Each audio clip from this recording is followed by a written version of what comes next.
this morning. 1 second. Switch over to the main feed. There we go. There we go. Okay, everything should be looking good. Let me just do a quick check on Twitch. Yep. Okay. Tenwin, welcome, welcome. On the way home with pizza? Very nice. Always good. Always good. Also, let me see my activity feed here. We did get 2 followers off of stream. Party welcome to AthenaPhobes1 and Beneath the Oaks, both of whom followed over the last 2 days after stream. Thank you very much for joining us here. We're just going to dive right back in. As you can tell from the title of the stream, I am still a little bit out of it, so we'll see if this affects everything going forward. I've got some extra caffeine here with me to try and keep everything going. Right, we had just finished the Wicked quest. That was what we were working on. Well, I guess it's not really a Wicked quest, but we found the little girl, and she had managed to tame a pack of Wicks, or at least keep them from killing her, which is honestly pretty freaking impressive. Everybody ready? All right.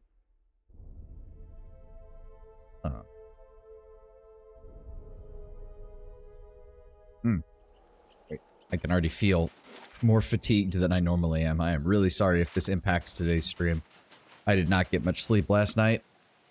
I had a very stressful day at work yesterday, and we get one more before I'm done for the week. Okay, so what have we got left? We've already explored all of this, and the combat encounters... Oh. I think we need to actually check that out. But hold on. We're going to double back. Because I know for a fact that we've explored all of this. What do you want, Fortress? Oh. A secret society known as the Morning Circle repeatedly eluded Haravis' pursuit. As soon as Haravis discovered the latest location, they would begin the process of moving to a new town. It turned out that the Morning Circle had an extensive spy network at their disposal. Eventually, however, Haravis managed to capture a senior member of the group who was more than willing to give up information on her brothers and sisters. In a Rhodes and Charnel house, Haravis and trusted soldiers of the Manhem family confronted and killed most of the cult's leaders. Although some members of the group escaped, the Earl of Hellsgate, Freya Manhem, was confident that their power in the Deerwood was finally broken. Whoa. The Morning Gloves. So, you kill an enemy, you get +5 to defenses, plus 10% attack speed, 10 concentration and 15 interrupt, -1 resolve, it's kind of annoying, and plus 15 endurance. It's a nice little combination of magical effects, but I'm not sure it's that useful. Yeah. The main problem with anything like that is that it's just too unreliable to make sure that the character you want to have it triggered on is actually going to use it. Oh, hi. Oh, this is one of those fucking bounty encounters, isn't it? Tell me. This isn't going to be good. Zawa is ready. Actually, hold on. Hold the phone here. Fall back about 5 feet or so, guys, because this is actually a great place. What the fuck? Zawa affects Zawa with resonant touch. Why is he taking damage? Zawa is ready. Okay. Anea, Zawa. Let's go ahead and freeze him. Devil Ferox. Get. I really fucking like those abilities. A lot of those on-kill abilities. True. I keep forgetting that that's very much a thing for a lot of people, is to do the solo builds. Let's go!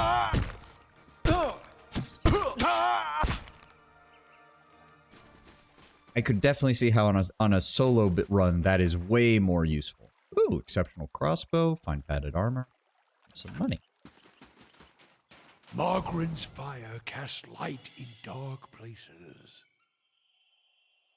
The hell's going on here?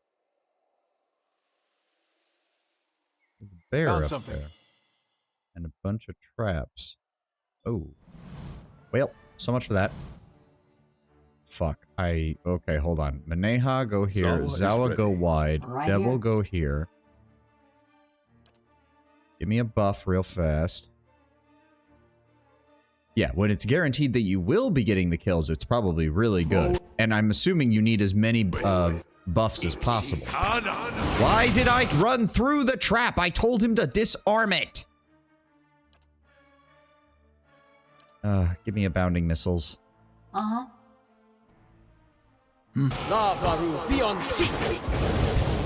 Well, I suppose the only benefit there was it hit them as well. Hello. Ryona's breastplate. Oh, it's a soulbound. Oh. +3 to intellect? Ooh. Lines with monk, paladin, and chanter. Huh. The dark green enameled steel breastplate was the property of Ryona, an adventurer who hailed from the Valian Republics and found her calling running with expedition companies in the Deerwood. A small amount of copper chain extends under the breastplate for additional protection. Ryona ended her career early after giving up her expedition group to a dragon in the White March in exchange for her own life. Right, we found one of her other pieces of equipment, didn't we? Usually give it to Pallegina. Yeah, I was thinking either Pallegina or maybe Kana would make also sense, since it can also go on a chanter. But the +3 intellect's really good simply because she usually has issues sometimes with keeping up effects. Let's go ahead. Go, and then I'll put that on my inventory. Pallegina will probably be in our final group to go into the final dungeon after we're done with the DLC, so we might be able to get that hooked up on her. Yeah, but Kana, yeah, I know. Why we had to hurt the dogs? Shut it about the blazing dogs. They hurt dogs. Well, I'm afraid we're gonna have to kill these dudes, guys. There's simply no other option. Oh, fuck. They're sandwiched between two groups. Okay, no. We're gonna clear out the guys on this side first. I do not need random encounters wandering into a big fight.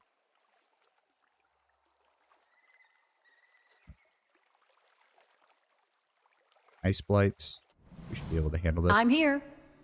Go after that. Zawa, switch to your axes because your fists are not going to damage these things. How many of these fucking things are there?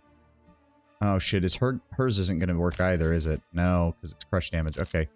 Switch to the gun. Go ahead and freeze. There we go.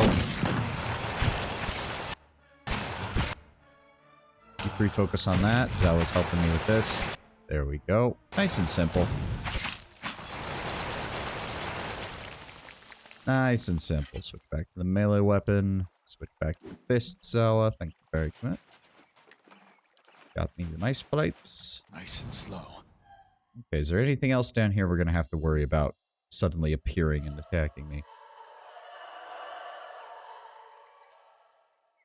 I've got to give it to the sound designers when they do those screams, because every single time they cause me to freak a little bit out.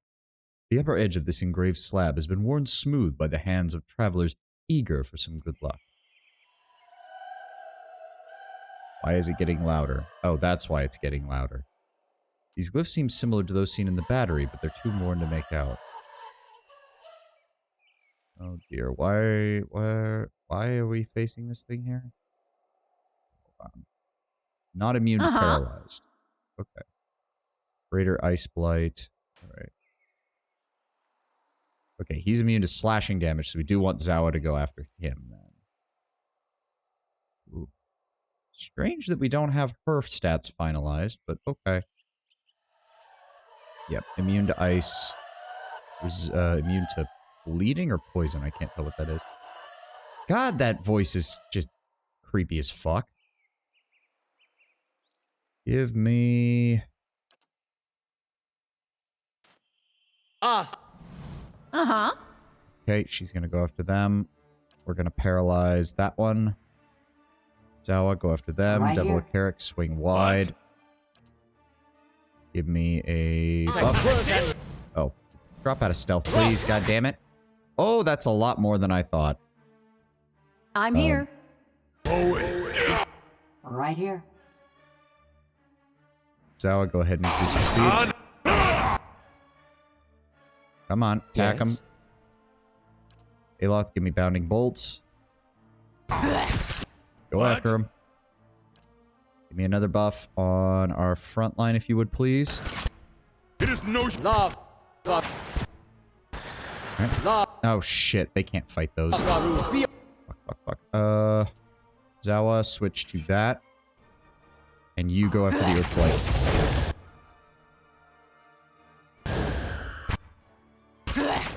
There we go. There we go. Okay. I'll focus down on them. Ow, that's not good. Okay. Freeze that one. Come on. Come on. Before we take too much damage. Thank you. Paralyzed for 15 seconds. Good. Good. Move up. Give me an AoE heal. Thank you. Alright, focus this thing down. Focus this thing down. Come on. Almost there. There we go.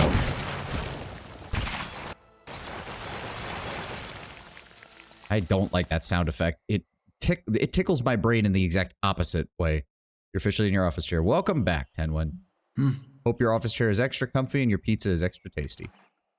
And, there we go. Caravan Master's brooch. Oh, right, that was the other bounty fight. Right. Okay.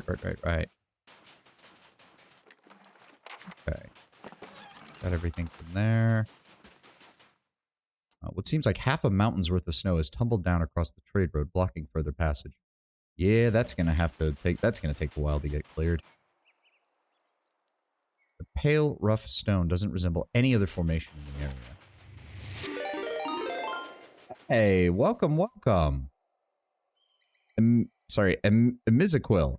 Emizaquil? I hope I'm pronouncing that right. I have no idea if I am. Welcome. Thank you very much for dropping in. Thank you, Raiders. Hello.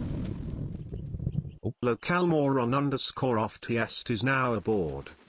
Okay. Apparently the TTS could not handle the strength of your name. I was gonna call you local moron, but that sounds really insulting. Welcome. I'll just call you local. Welcome, local. Welcome, Emizaquil. Sir Justin the Lion. Welcome. Oh boy, everybody's showing up all at once. I need some more caffeine. Hold on. Oh, thank God. Thank God for gamer subs. Thank God for caffeine. Okay, so we just dealt with them. We have these guys now. We have some brigands to deal with. Brigands who talked openly about killing dogs. So we're going to feed them into the wood chipper that is Zawa. Is ready. Zawa, are you ready to do your best impression of a human wood chipper? Okay, we got a looter on that side. We've got a named looter there, so he's probably... one-handed weapon. Interesting choice. And a brigand priest. Caffeine the savior, indeed. Zawa is ready. How close can we get? Okay, that's good. Yep. Oh, Okay. Nope, back off. There we go. Okay, we've got... That looks to be... Nope, that's just another mage. Okay, there's a mage. We got a mage on that side, too. Right here. Okay, so they have a priest and a mage on their flank down here. So we Sure. need Devil of Karak, What? and I need you guys to get ready down here as well. I'm going to need extra firepower on that side. We have a really old soda type. It's really called raspberry soda, Halon soda. Literally just meaning raspberry. Soda type is called that because it's literally based on some of the early sodas made in Sweden, which resulted in very basic names. I mean, one of the US's first sodas is called root beer. Guess what it was made from? I don't think that's unique to I think that's I'm getting tongue tied and I'm not thinking straight. I don't necessarily think that's unique to Sweden. I think sometimes you get places when they first come up with something, they give it very, very basic names. Like, don't a lot of famous French cuisine, like when you translate the name, it's literally just like, and this is this thing, but roasted in like usually butter. I mean, it's French cuisine. It's usually butter. Some of the names can be really straightforward when you actually get down into this. And the only reason they sound exotic to anybody else is because they're in a different language. Like, I'd try a raspberry soda. Coca-Cola is an original name for its time, yes. Nowadays, we think of it so ubiquitously, I don't think anybody would ever consider it unique, but yes.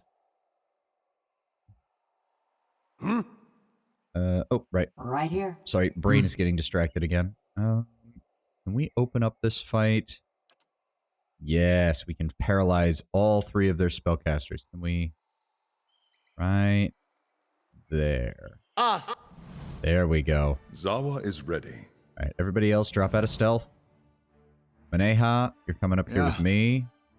Zawa, you're running in. I need you to take care of Taug. No. If this hits all... Hold on. Run forward.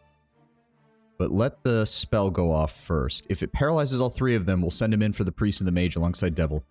That will take care of that. Those real humans? I mean, as far as I know, Whitestone Looter, Whitestone Brigand. I mean, there might be an elf or two amongst them, but... And we're going to go ahead and paralyze you. Lead the way. Maneha, you move up this way. There we go. Maneha, block them. Zawa, go after the priest alongside Devil. That would be How may I great. help? Looks like ocean humans to me from this angle. Hard to tell. It could be... Oh, not another fucking Dragoon ability. Why do they all have that? Fuck it. We need to focus down the spellcasters, though. We need to focus down the spellcasters. Go ahead and give me bounding missiles on the mage. What? Durance. Yeah, somehow I saw that coming. Can we also paralyze him, please? Then go ahead and give me a buff on this. There we go. Okay, they're down. Go for the brigand next. Aloth, you've got a guy coming up on you. Give me that. Durance, get those spells casting, please. I'll focus on that. Uh-huh. Manea's actually doing good because she's got that AoE ability, so she's actually doing quite a bit of damage to these guys up here. There we go. Oh, Taog is still... He's paralyzed. Oh, he's about to do a leap. No, no, no, no, no. We do not want that. Get in there. Uh-huh. Go ahead and... Lightning Strike. There we go. There we go.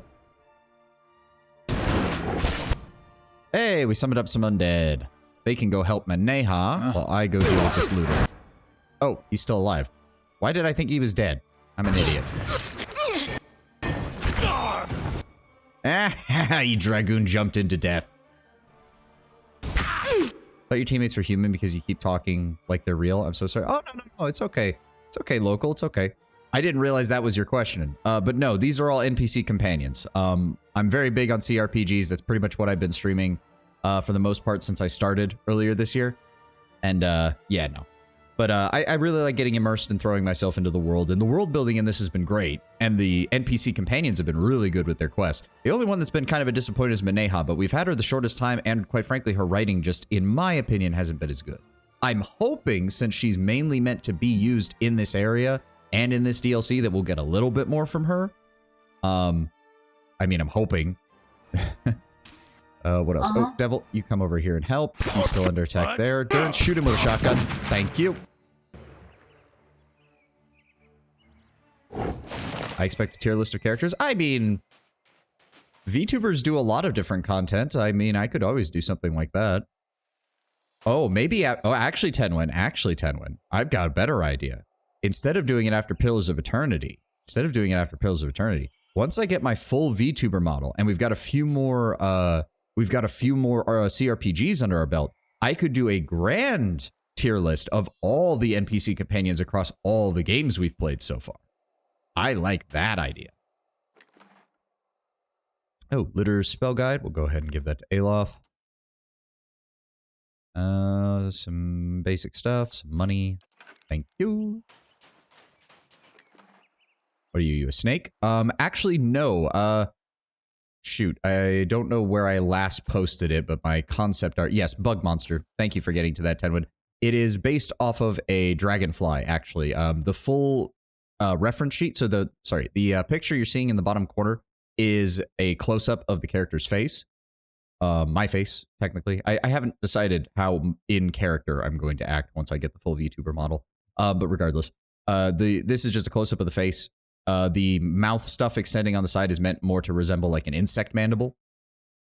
And in the full concept art, they have there's wings, a tail, claws, that kind of thing. The legs are really insectoid as well. So yeah, just kind of having fun with that. Hello. Plus 20 endurance per kill, plus 5 melee accuracy for 5 seconds when missed by an attack. Grants intimidating presence. Oh, that gives frightened as an AoE around the caster. Oh, that's good. Reduces resolve and dexterity by 2 and accuracy by 10. Oh, that's really good. Fuck, I wish I could wear headpieces. That would be perfect for my character.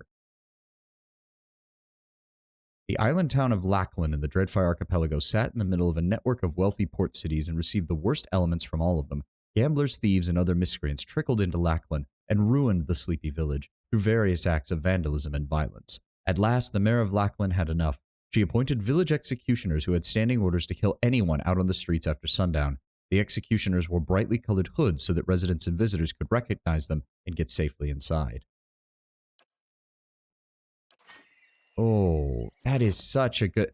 Actually, hold the phone. Hold the phone. First of all, we don't need that. And let me take a look in here real fast. Nope, nothing of value. Zawa. Zawa's a good choice. The other one I was actually thinking of was Maneha. Because the buff... Sorry, not the buffs. The defenses against status are good on the Tempered Helm. But she rarely... I don't know how often she gets the +3 might. And the +5 damage reduction. There's is you won't use Zawa that much. I thought, wait, why would I want to put it on someone I'm not using it for? Are you sure you don't mean, wait. Sorry, you got War Star. Okay. No, I think you're right. I think you're right. I have enjoyed using Zawa more. He also has a tendency to dive things if I leave him alone, which putting a debuff on them would probably be useful. Oh, but again, then he loses that immunity to stuck. But we haven't really seen that many stuck here. Mostly it's paralyzed and stunned here. We haven't seen stuck nearly as much. Where did that headpiece go? There it is. Stuck isn't a common ability unless you fight spiders. True. Alright, fair enough. Oh god, and just when I thought his drip couldn't get any more anti-drip. To be fair, Zawa's fine with that. Removing vanity and all that shit. Alright, fine, Zawa. You can have the ugly hood and debuff everything around you. That would be great. It's 5 melee accuracy for 5 seconds when missed by an attack. Yeah, that's good. That's good.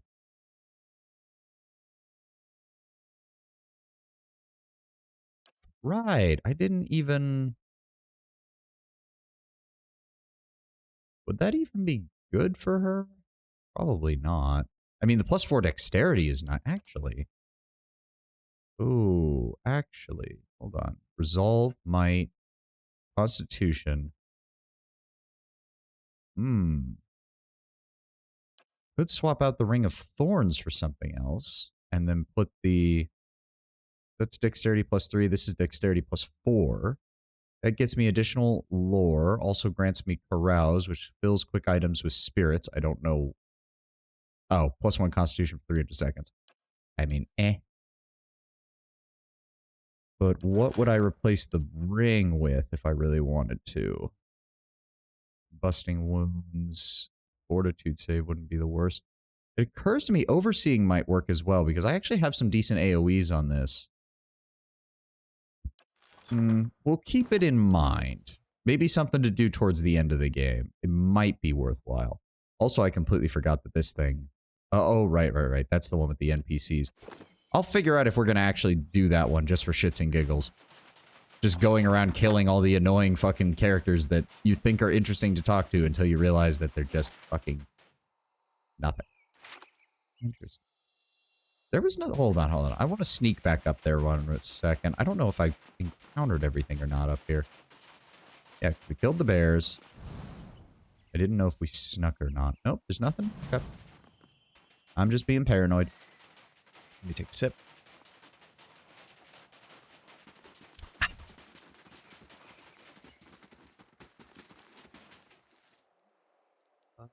So, explored all that. We explored all this.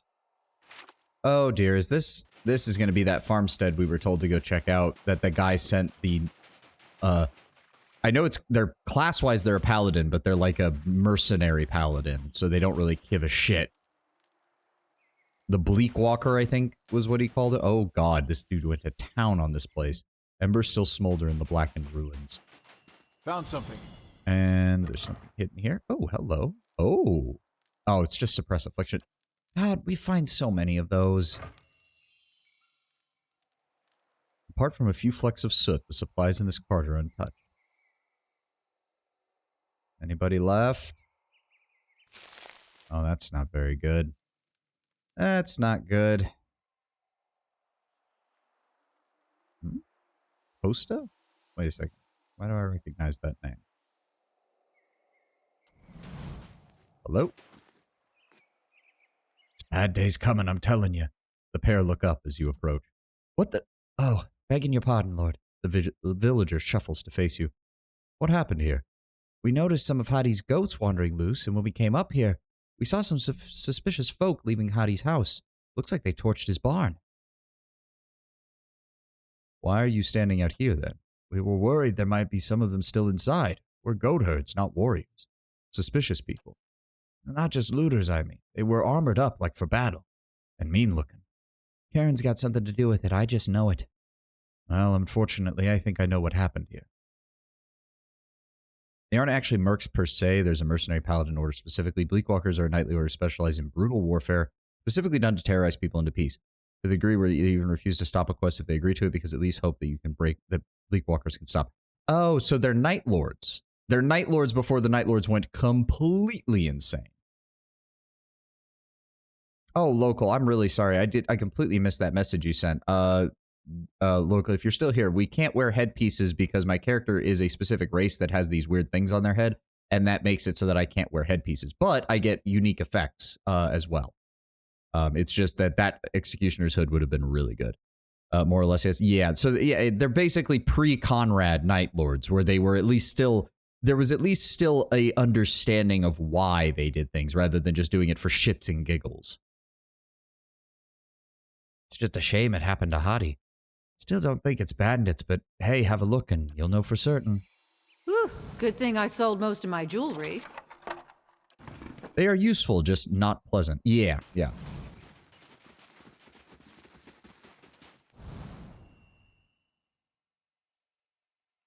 See here. Shallow reserves of this water trough have frozen over.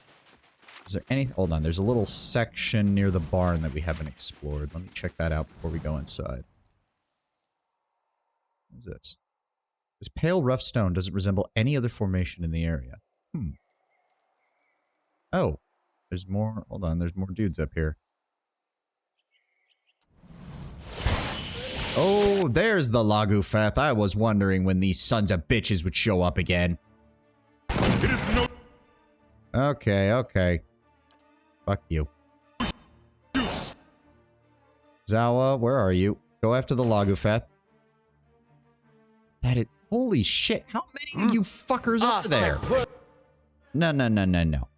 Give me a holy rain spell. Drop it on their asses. I am not dealing with this bull crap.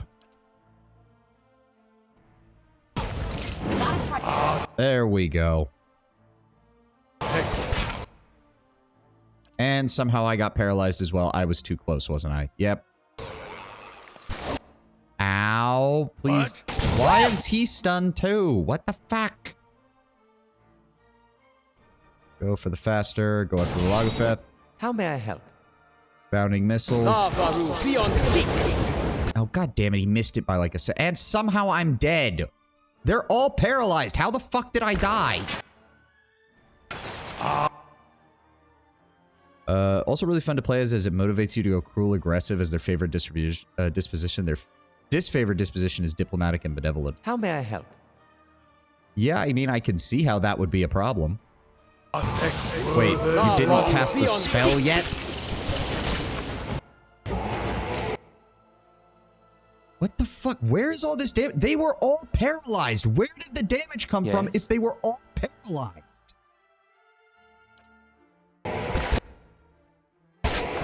And Manea's down now. What the fuck are we dealing with here?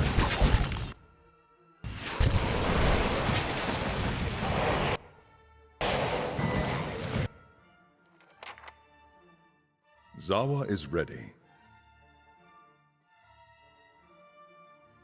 Aye? It again, and I really shouldn't.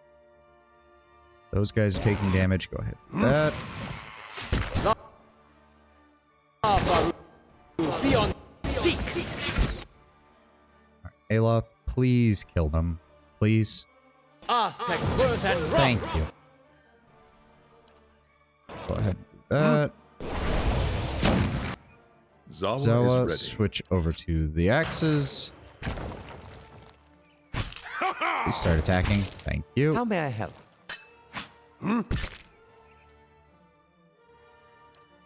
Lavaru beyond seek. There we go. Right. I do not understand. All of these guys were paralyzed. He was the only one that was actually swinging and attacking. How the fuck did all of my guys get fucking killed? Anything of value? No, nothing of value, because these things don't carry anything of value. Dicks. And the devil has hit max level. Alright, there we go. Seriously, we don't have enough skill points to get her up to... That is bullshit. Grab some athletics then, so at least she's got some healing. Okay, what else do we want from her? Her defenses are usually okay. Interrupting blows, vulnerable attack. No, that reduces her melee attack speed. We do not want that. Venom Strike, maybe? The additional raw damage isn't the worst. Failing that, we've got Devastating Blow.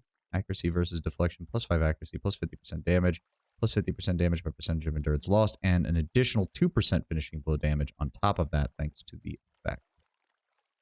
Maybe. No, nothing in utility that I really want.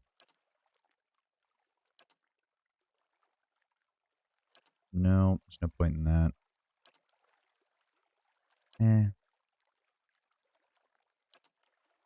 Alex, SF, Flail, Wand, and Warbow. Could give her that and give her additional accuracy on the Morning Star that she's using.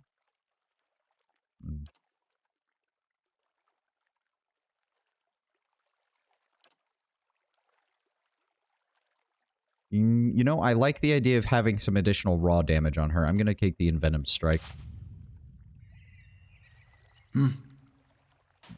Okay, I guess we're resting now. Okay. So all of that is clear. All that's left is Hadi's house and a little bit over here. I guess we should just finish investigating these last little bits here that we haven't explored. And then we will finish up with Hadi's house in the area. And there was nothing. Shocker. Oh, is that a mushroom? Yeah, it's a mushroom. And nothing in the crates.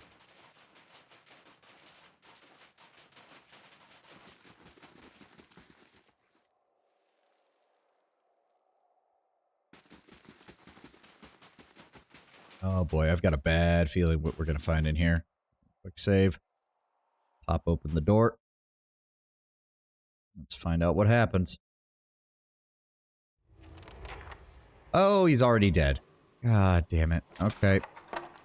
I shall be discreet. Alright, let's find out what happened here.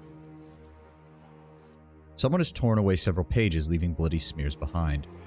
The fire has died down to a handful of glowing embers.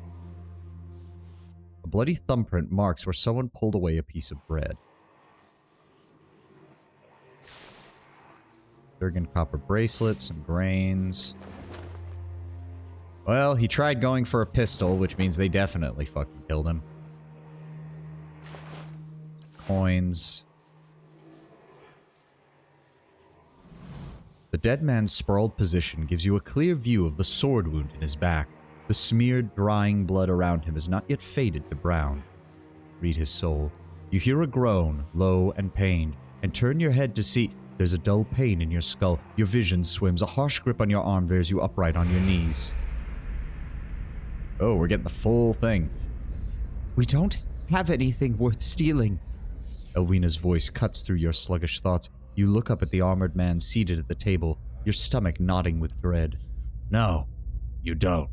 He reaches almost idly for the ledger. You notice before he does the way that Elwina tenses up, but you're not sure why until he opens the book and lets the letter fall out. Family, the man smiles as he picks up the letter. No! Elwina tries to run forward, only to get caught by the arm of the man behind her. Looks like Eska's doing well at the mill. Very sweet of him to write. Oh, Deerford's a long way from here. Enough, Sylvester. All right, all right. He tosses the letter onto the table, cruel amusement swiftly replaced with irritation. Kill him. You barely have time to register the words before the sword drives through your back and the air from your lungs and the strength from your limbs all at once. Elwena's scream seems so faint. You have to get to her. You have to warn Eska somehow. But your legs won't listen. You can't breathe. The memory slips from you like a shucked coat, and the pain in your back fades just as quickly. Yep, so we're going to have to head in and find... we're going to have to head down to Deerford and find Eska. Okay, so now we have 2 quests that we need to do outside of the DLC area before we continue on. Well, this isn't good. Hadi's dead. Knew it had to be bad, but thanks for letting us know at least. Okay, so that should be everything here. Yes, we did the cave. There's nothing else with the lake. We did Zawa's quest. There was nothing else by the Scorched Barn, right? We already had the one... Oh, do you guys have more things to say? No? Steel Garrett, Paladin Order dedicated to Wodaka, big on avenging oath-breaking and the like. DLC exclusive, rational and cruel. Huh.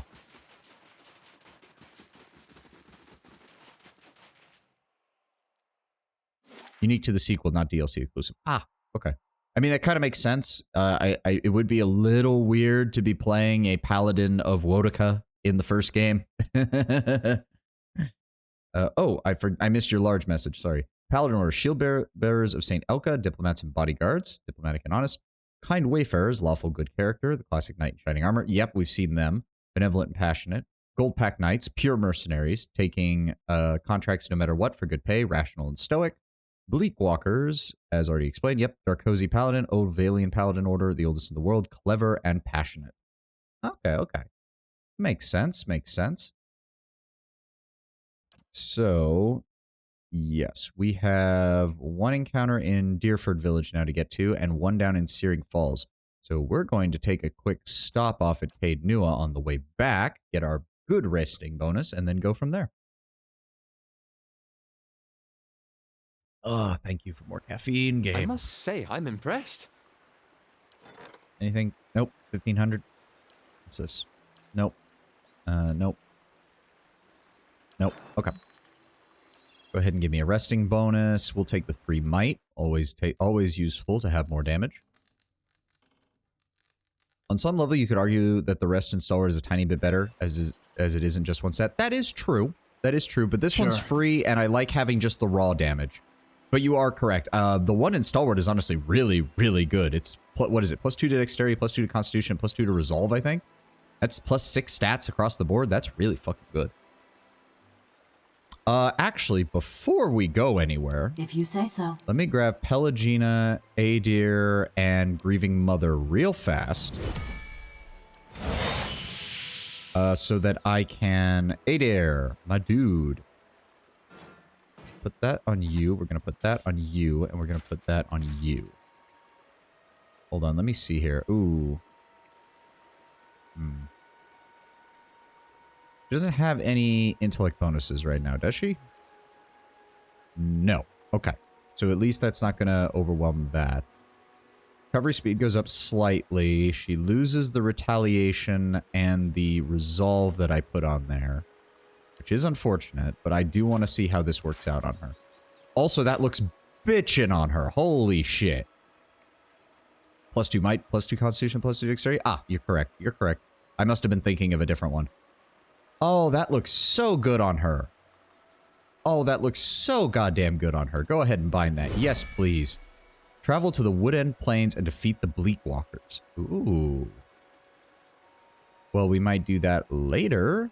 Oh, that is so cool. That is so cool. Drop that off. Hey there, my dude. Let's see here. Oh, that is cool. There we go. Adir's getting proper knightly. Deal 300 damage to enemies with at least 75% endurance to unlock the next level, or deal 1500 damage to enemies to unlock the next level. Okay.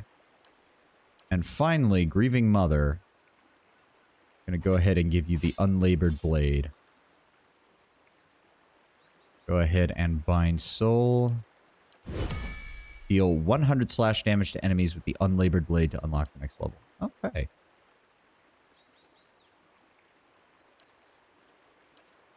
Alright, alright. Sweet. Nah, that is such a good look for her. That is such a good look for her. But let me guess, Tenwin, we don't take anything into the second game, do we? Because you even said, like, they let you, like, rebuild your character or whatever, and you start at level 1 again, so there's no way they're gonna let us take any of our gear into the sequel. Which is a shame. Oh, some of this is... I was about to ask how that happens, that we don't have any of our shit, but I don't want you to tell me. I do not want you to tell me. I want to find out on my own. Oh, God. Okay, let's give these guys a quick level up while we're here. Go ahead and increase our athletics.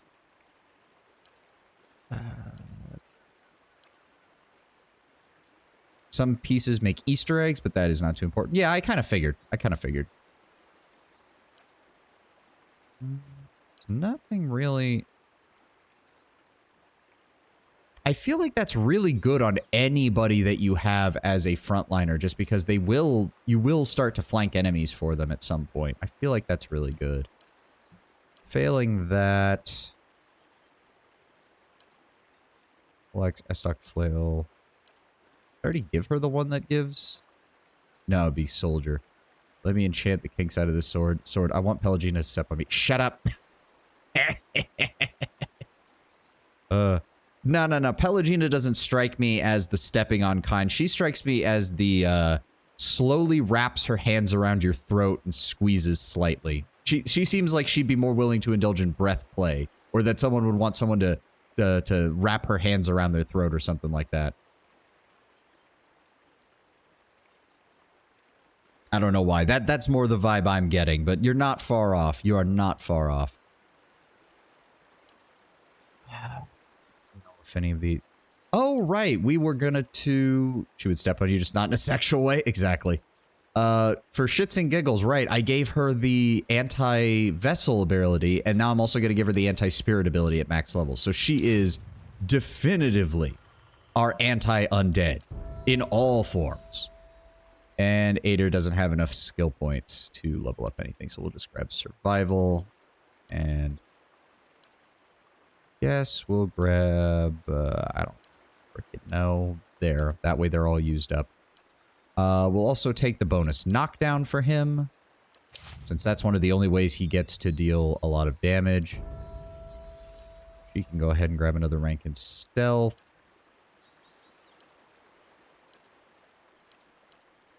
I don't want to waste any. I hate that. There we go. Defensive mind, what? Okay, reaping knives for her actually would make sense because she's decent with one-handed weapons. But we do want to use the legendary equipment that we just gave her. Sure. Okay, so now we're gonna do this again. Our paths shall part. Don't worry, we'll pick you guys back up in a bit. Maneha, Devil, and Zawa. Thank you. Now I have to reorganize everybody again, probably. Oh no, it remembered exactly where they're supposed to go. Thank you, game. So kind of you. Searing Falls, right? Hold on.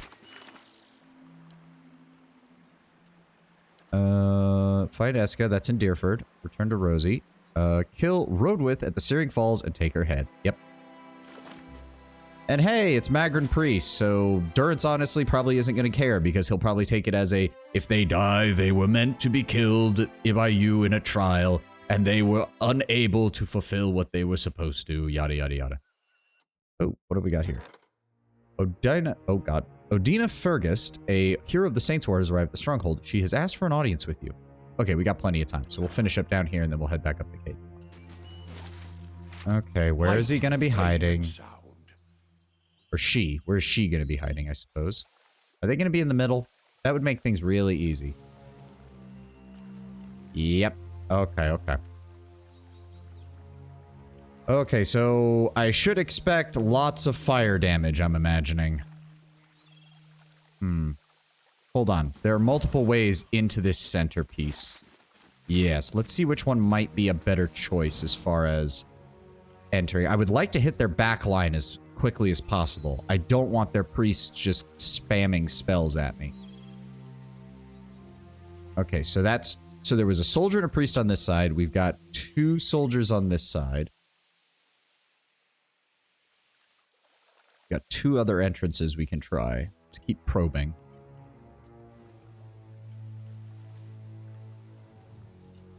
Okay, hold on. Okay, so there's a lighter. Hold on. Yes, there's a druid on this side. Okay, we need to kill him. Another priest. This looks to be a better side. That's 2 spellcasters that we can run in on.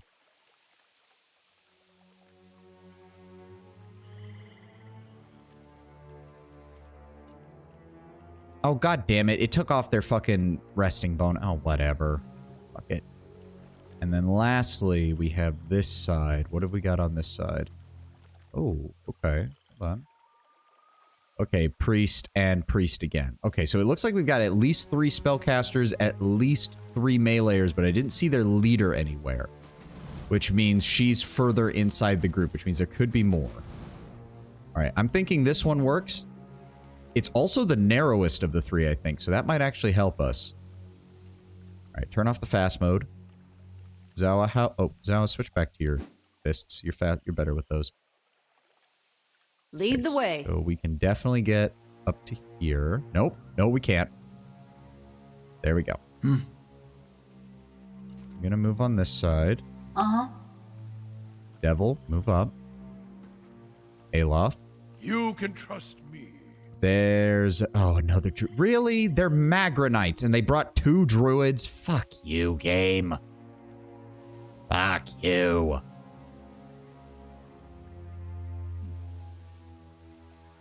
Oh, shoot. I bumped my entire mic stand. Okay, okay. Just really hoping... How far would he have to move to hit all 3? Not that far? Okay, do it, Alof. Cast it, cast it. Zawa Alright, is Zawa, ready. move up slightly. I'm here. Benea, move up. Devil, move up. What? Durance, move up. He's getting a spell off. I need you to paralyze him, please. Durance, give me buffs. Alright, there we go. Shit, Zawa is that ready. druid seriously managed to fucking... Ugh. Uh-huh. Benea, you have to go after him. You go after him. Alof, I am not taking any chances with this. Go ahead and... Give me the bouncing missiles the on way. them. Give me a frenzy. Oh god, that's a lot of them. Okay. Durance, give me a... Storm of Holy... No. Oh god. Wait a second. Hold on. Is that... No, it's an AoE on everybody. Okay, give me a Bouncing Flame on Magran's Faithful. That guy's frozen. Freeze Roadwith as well. There we go. And lastly, give me an Eye Blight on the whole group. Give me a Petrification on the whole group. Fast. Oh, Yes. perfect. Perfect. Oh, that's glorious. Chain Lightning the whole fucking group. Chain Lightning the whole goddamn group. And then I want... Durance, give me an Ionic Projection. Hit everybody.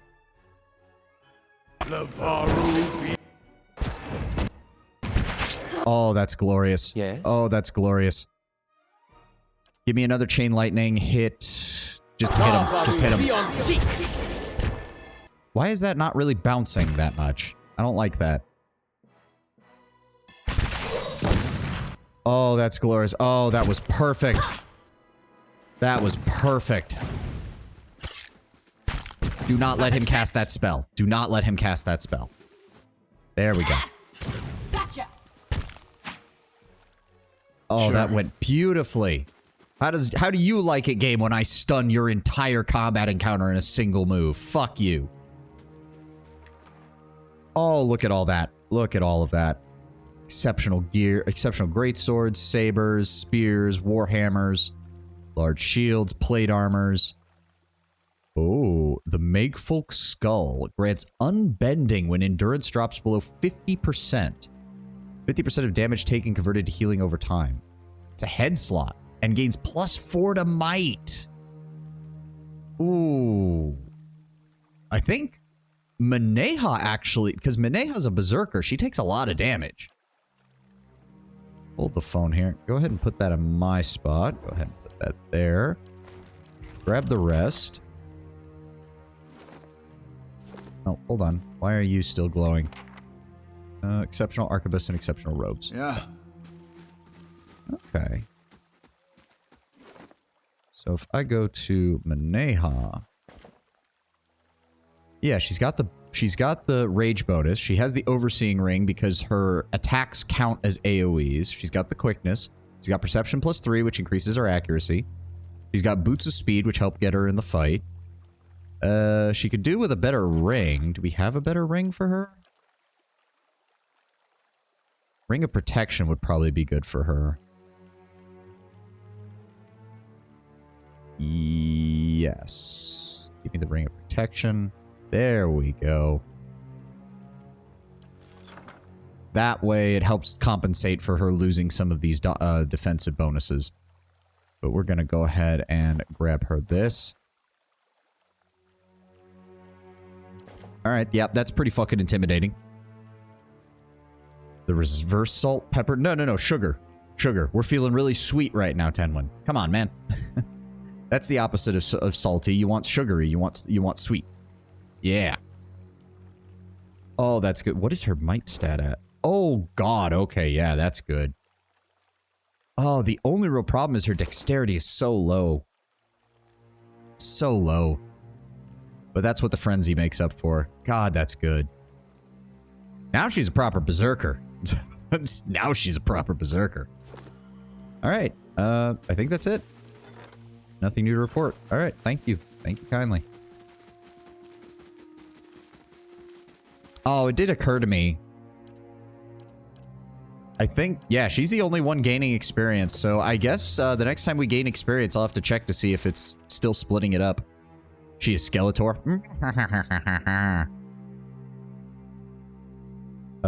Deerford Village? Deerford Village.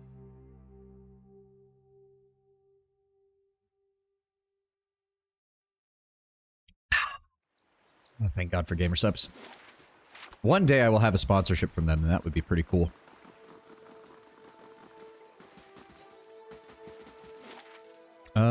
They said he was working at the grain mill? Oh, right. Yeah, over here. Okay, hold on. Save.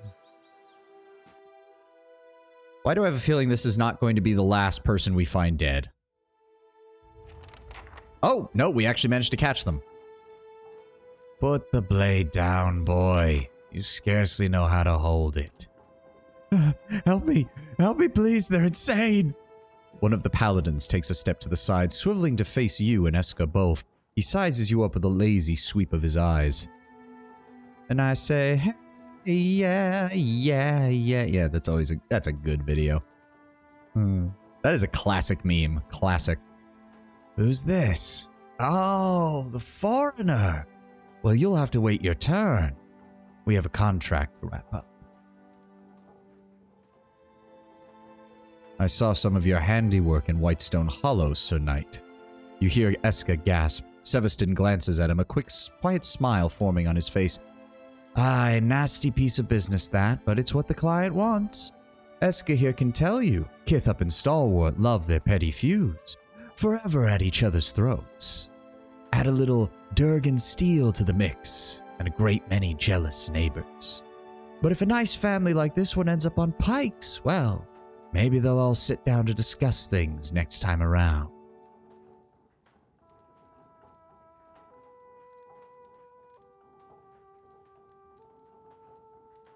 You used a drunk man's ramblings as an excuse for bloodshed. You and your entire order are pathetic. Sevastin's smirk disappears. And who in the blazes are you, godlike?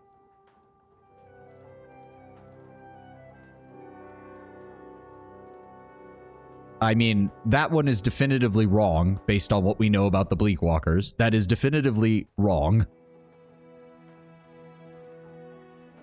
I have been asked to save Eska, and you will not stop me. Ah, all right, you have my attention. Kill him first. Okay, hired scout, Bleakwalker paladin. Hold on, move up. Why am I in the front? Why? Okay, hired mender, we need to. There we go, okay. Frenzy it up. Right here. Devil, go ahead and engage him. We're going to go ahead and... Actually, let's see if we can... they are paladins. They're probably pretty resistant to charmed effects, so I think we'd be better off going with paralyzed. Aloth, please be a deer and paralyze the shit out of these three. Durance, give me a buff. Ow! Alright, I'm gonna go swing around and no, go this way, go around. Scout somehow did not get paralyzed. I don't like that. Drop the hammer on that dude. Drop the bounce spell on Sevastin. Go ahead and Envenom Strike. Tell me. You keep attacking. Zawa, increase speed. There we go. There we go. Now hit that hired scout as well, if you would, please. Durance. Go ahead and throw out that. Rest of you, attack him. Good shot, good shot. Hit him with the bounty.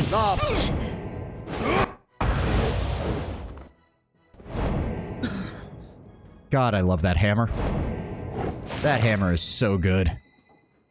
Eska stares at the fallen paladins, the dagger trembling in his hands. They told me they killed my parents. Is that true? I'm sorry. It is. I never believed Kern would stoop to this, that rotten bastard. Eska turns his head away, fists clench, and you hear a stifled sob. It was Kern that sent me. He never intended for anyone to get killed. Well, who cares what he intended? The bastard. How could you see that he regrets everything he's done? That's the spirit. Devil, no. Stop encouraging random murder. Revenge is what started all of this. It's going to finish all of this too. Here, I'm grateful you saved me. I am. I just wish you'd turned up sooner. All I can do is offer the suggestion not to continue, but I understand what he's... all the positive platitudes in the world from my character doesn't mean jack shit when you find out that your own fucking family's been killed. Oh, someone hit a gem in there. Well, nobody's around, so we may as well clear this place out.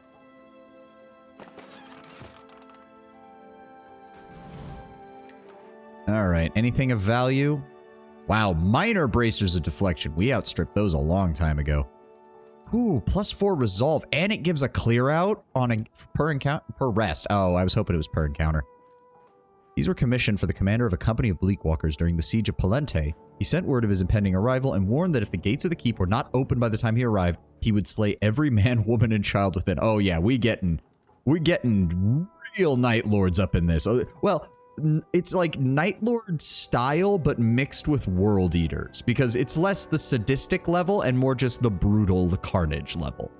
The Marqueso of the Keep argued with his retainers, but the Bleakwalkers arrived 2 days earlier than anticipated. Legends hold that the sound of the commander's armored fists on the Keep's gate sent funeral bells ringing for miles.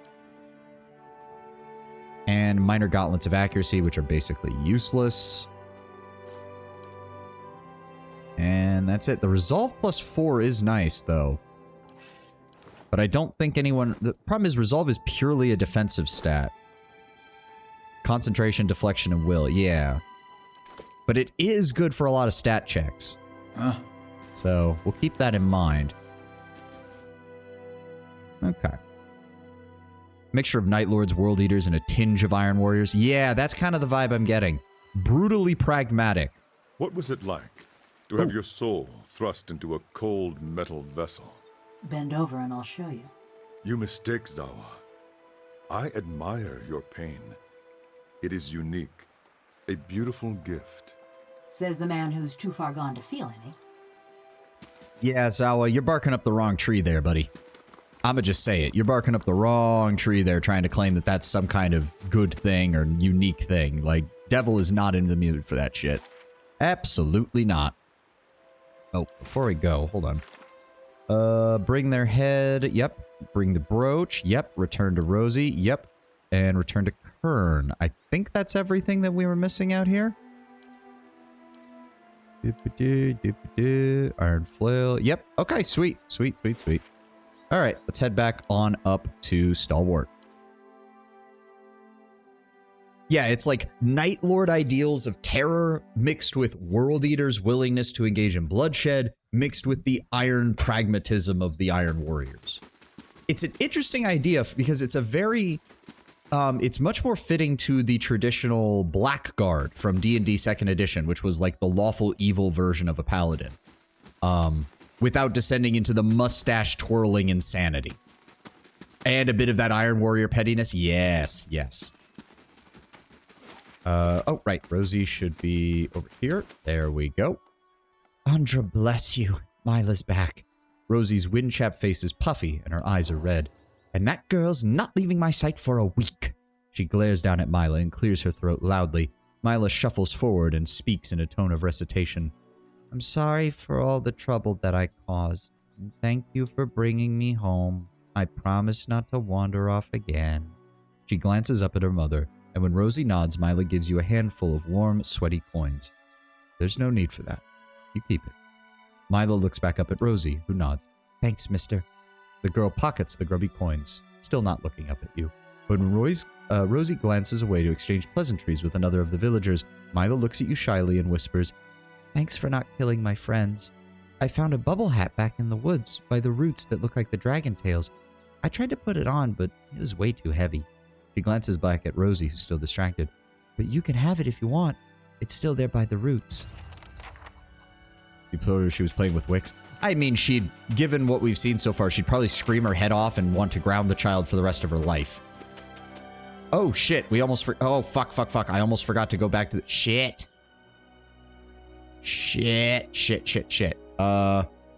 Major adventure. Oh, have we gone through the... I forgot to go back and deal with this. Did we run out of the named missions and now the game's just giving us generic stuff? Kana. There you go. A major adventure. Shit, we need to go back to Caed Noa. I completely forgot about the guy who's visiting us. Fuck. Double back. Double back. Completely forgot there was a guy there. And then to White Hollow. Yes, to get the item that she left to pick up the bubble Last hat. thing the Deerwood needs is another foreign colony. Shut up, Durrance. I will be leaving this country in the sequel. Someone else can take over this place. Shut up.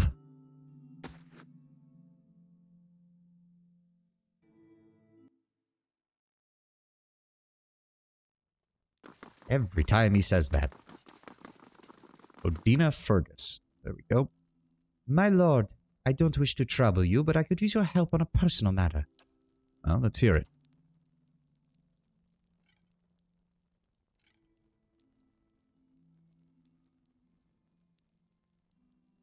This is harder to say than I thought it would be. My name is Odina, and I fought in the Saints' War, same as most of my kin. I follow orders, no more, but between one thing and another, I made quite a reputation for myself. Many call me a hero. Every street I walk down, I get handshakes and comments. The dozens act like I'm some figurehead for their schemes and political aspirations. But the things I've done, I don't get much sleep. The last thing I need is all the attention. All I want is some peace. Please, you're the only place in the Deerwood I can turn to. Yeah, the Dovzhans love posturing. Yeah, and if she's a war hero, they're always going to try and position themselves to have her on their side. It sounds like you could use some rest. Head out into the woods, you mean? I will not find rest in Defiance Bay. It seems like half my neighbors are now part of the Dozens.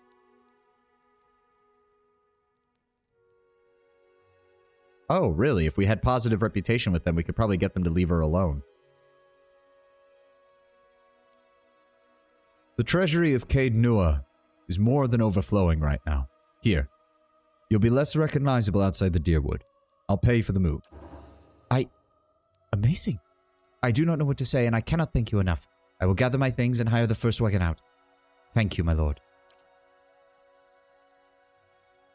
Well, from the sound, the only reason I chose that one, Tone, is she really made it sound like it seems very much a case of she loves her country, but she hates Defiance Bay now, or she does not want to be there. So allowing her to stay here for a short time and then letting her go home doesn't really seem like it solves the issue for her. Whereas that does. May as well drop off our shit while we're here. We have many things to drop off. Oh dear God, yes. Did I give the exceptional arquebus to... hold on. Sure, but sleepover. No, you even told me there's no romance in this game. We're saving that for the sequel. Sell all that. Exceptional great swords. Yep. Oh. That. Those. That.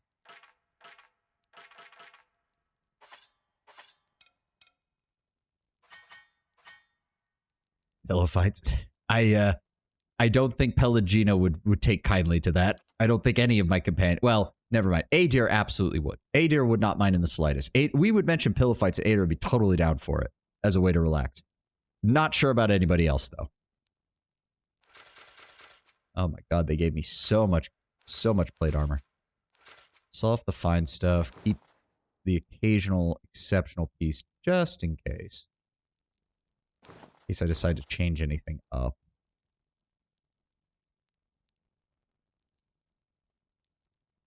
Interesting. I think that's the only monk outfit I found that's had the fine attribute, so I think I'll hold on to that for right now.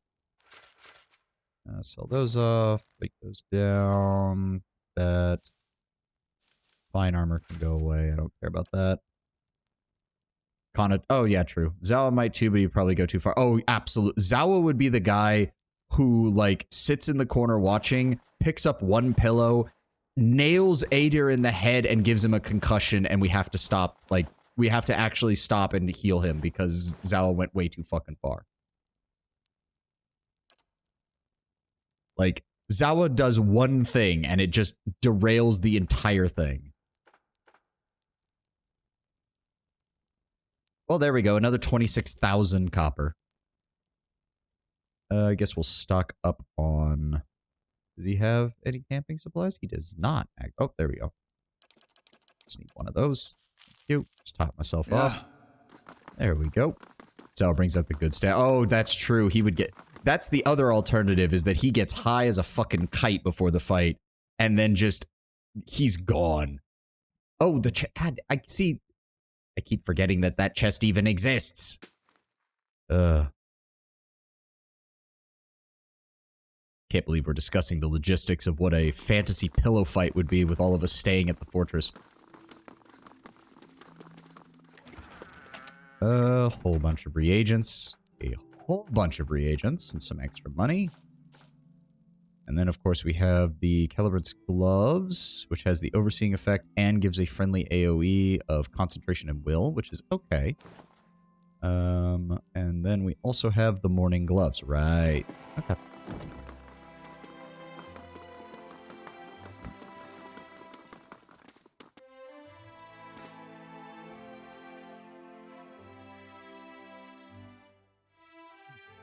Oh, my neck. Oh, my neck. I must say, I'm impressed. Thank you, Aloth. It's so nice to hear other people speak nicely of this place rather than Durance.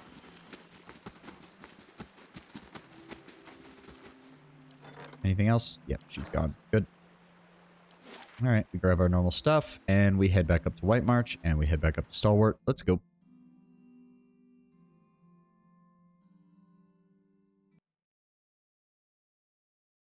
Ah. You're full of shit, Zawa. You mean the Malkachoa? They killed your men and raped your women, and that don't boil your blood? Hatred is a trap. Those it catches will never be free of their suffering. That why you hightailed it out of Examinal? I could leave because I was not caught. I hope you will be able to say the same one day. Yeah, no, Devil, I'm actually going to give Zawa this one. For one thing, he's a monk, so he was already taught not to deal with the whole hatred thing. Two, near as I can tell, this shit happened like 20 years ago for him. He has had a long time to process, and a long time also to realize that he done fucked up. Like, don't get me wrong, Devil, you have a good point too. His people were brutally treated by their rivals. But as even Zawa has said, there's really nothing he can do at this point, unfortunately. Like, if you got Zawa Lead the really way. drunk, he'd probably admit that he feels horrible about it, but there's no point in dwelling on it. That's really the only conclusion he's come to. Like, it's brutal, it's horrible, and well, there is quite literally, at this point, nothing he can do about it. The only thing he could really do is go back and die one last time, which, hey, he's still got time to do that.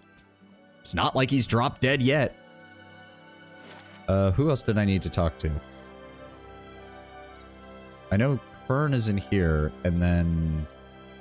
Where was it? Oh, right, the other bounty person. Oh, no, we'll do him first. And then there's the two other bounties that we need to turn in. Right. See, I don't get why sometimes the mouth moves on the PNG and sometimes it doesn't, and it's driving me insane because I keep worrying that half my voice is cutting out or something. I never meant for any of this to happen. I found the Bleakwalkers, Kern. What happened? I've dealt with them, but Hadi and Elwina were killed. Thankfully, Eska is still alive. Gods. Hadi, but Eska lives. You saved him, then for that I owe you everything. I can't ever make any of this right, but I'll try. Take this, and thank you for sparing me one last stain upon my soul.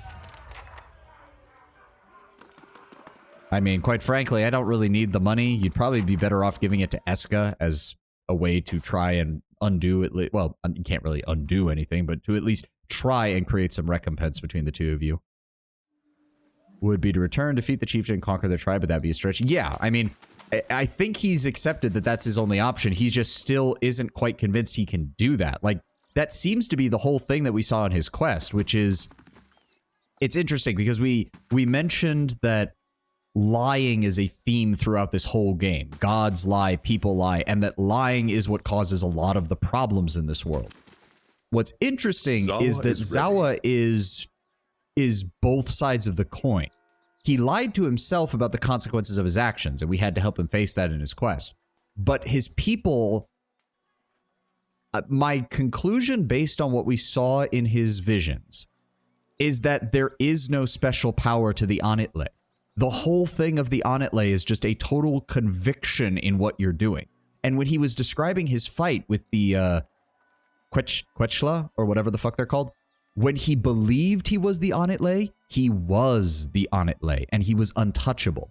But the second he lost that confidence, the second he doubted for even a moment that he was the Anitle, he lost it, and his people lost.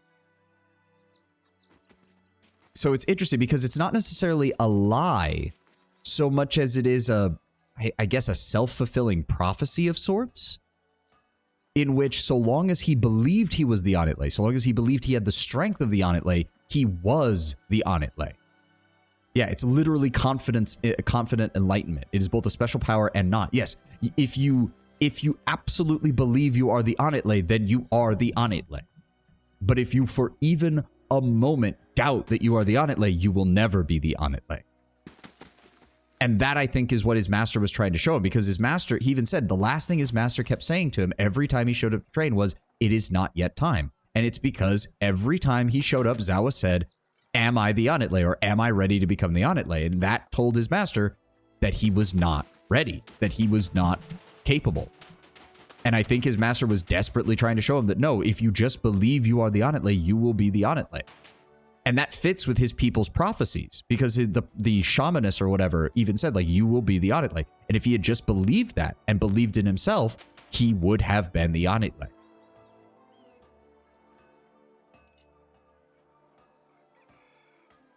The terror of Whitestone Hollow has been dealt with. Huh, good to know this one's taken care of. Shame we lost all those people from the caravans, but at least we'll finally be able to get some workers up there to clear out the avalanche. Here's the reward as promised. I've also come to collect on Rodwith's bounty. Oh, that's a relief. Even if they weren't heading north for Stalwart, I didn't want to take the chance. Here's your reward. Did have some new reports come in, if you're interested. Hope you are. There's a group of Lagufeth, continue, causing trouble in Whitestone Hollow. Like the avalanche wasn't bad enough, And then there's this pirate, Brynlaud, that the Fangs want dead. Tell me more about the Lagufeth. Earned a little nickname for themselves called the Redwater Lagufeth on account of these little charmers that tend to drag their prey under the water. They turned up in Whitestone Hollow recently, have been menacing the locals. Plenty of coin in it for the one who takes them out. And what about this pirate? A cipher from the Dreadfire Archipelago, the kind that swings onto a ship and convinces the entire crew to drown themselves. Apparently, Brynlaud heard some stories about the kind of treasure that turns up in the Ingwithan ruins, and he came inland. The Fangs sent their best warriors after him after he poached a few of their temples, but they didn't put a scratch on him. Word is, Brynlaud was last spotted around Deerford Crossing. Bring me Brynlaud's head, and you can collect the payment on the Fang, that the Fangs are offering. I'm going to hold off on those because I don't think... Yeah, we're about to hit max level with all of these guys, so I would hold off on that until we're going to grab some additional people. I'll hold off on those bounties for later, because she's going to hit max level here shortly. Right. We'll hold off on doing those bounties until later. I think was that everything? Hold on. Cade Nua, Endless Pass, Burial Isle, the battle, that's Manea's quest. Investigate the fort, reach the Ridsaran fort, yep, and then the 2 bounties. All right. Sure. All right, let's stop. Oh, Kana is already back. Oh, and now we have another unique one. Okay. Lover's Light, 35% experience. Copper Lover's Ring, Silver Lover's Ring. Interesting. For the last 2 years, sailors upon the Grace of Kymena have seen a pair of lights dancing over the waves late at night. Those who have come close have reported hearing 2 women's voices singing a song of unparalleled beauty. Some believe that these are the souls of Alesa and Pelaine, ill-fated lovers from a century ago who were cast out of Ankenze by a mob and driven from the cliffs to their deaths. Ankenze's Duchess? I guess technically you'd still pronounce it Duchess. Duchess? Because the Latin would be dux, or duc. Whatever. The Duchess condemned the mob's actions, but the unsympathetic Songreta Ducala did little to punish the offenders. Since the rumors about the lights have spread, romantic Balians have gone to the cliffs or even rowed small boats out from the shore at night to catch a glimpse of the spirits. Ankenze's new duke is doing his best to curb the behavior, but he believes the only true remedy will be putting the spirits to rest. No small task given when and where they appear.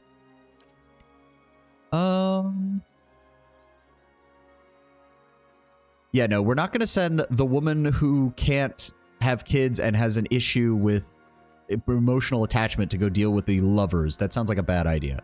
Kana, you're the romantic of the group. You go deal with it. Mm-hmm. All right, let's rest at the inn, and it will be time to finally go deal with the Ridsaran forces. In which we will find out the Ridserans are not the army that our vision warned us about, because they're probably going to... We're either going to solve the Ridsaran issue really easily, and then the Faceless are going to show up, or we're going to show up to the fort, and the Faceless will have already killed everybody. What can I do for you? Top quality. Yes, yes, yes. Golden Whale. There we go. Boost all of my combat stats. Thank you very much. Ah.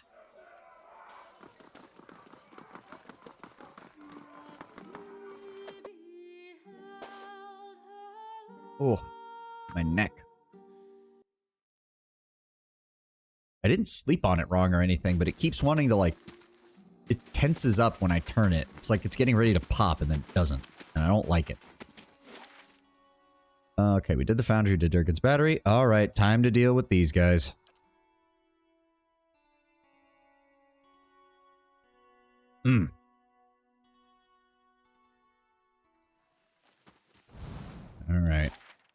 this is a big area.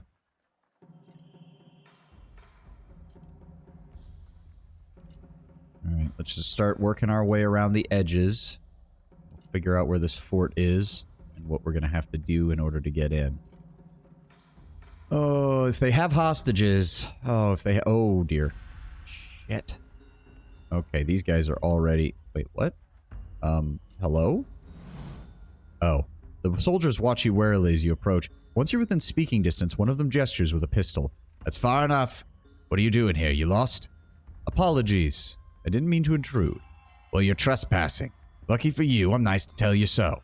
So best you turn around. Why is there a fort out here? Why else? We're here to take the battery. Once the siege engines are ready, Adiric hoped to convince Stalwart to negotiate peaceful terms. He was wrong to trust them. Wait, he was wrong to trust them? What can you tell me about this Adiric? He's a good man, and with great hopes for Idceris. That's all I'll say. Darren said that Adiric had come here because he had a vision. Then this Darren, at least, speaks the truth. Adiric has said that there will be a great battle. We are here to hold the pass and defend Idceris. He's seen it in his dreams. Oh, interesting. Wait. We had a vision that Stalwart was going to be destroyed by an invading army. He had a vision that Idceris was going to be attacked by an invading army.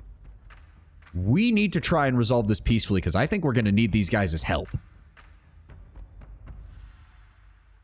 Oh god, no, do not insult him, especially because I think Widewind still has quite a few supporters in Idceris. We do not want to fucking piss these guys off.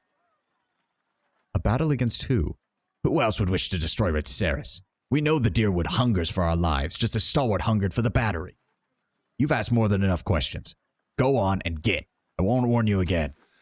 You can see the fear rising from the tops of their heads like steam. Okay, Right we're here. actually going to have to use the stealth mechanic here. Devil, I need you to start scouting. I really want to try and do this peacefully, if we can. Where was that one dude? And was that even one of theirs? Because I couldn't tell.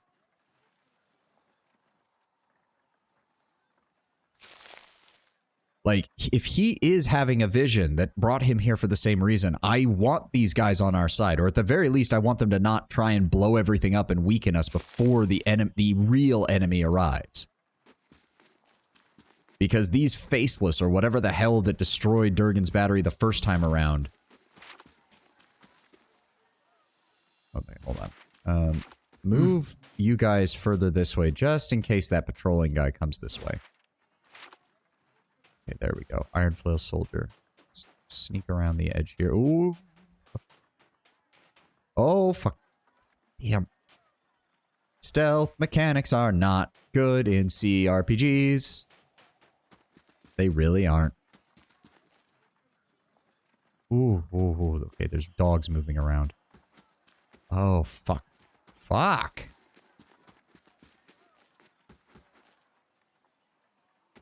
Wow, there's actual line of sight mechanics. I would be honest, I honestly didn't think that there would be. Shit. Fuck. Okay, how the fuck do I get past this?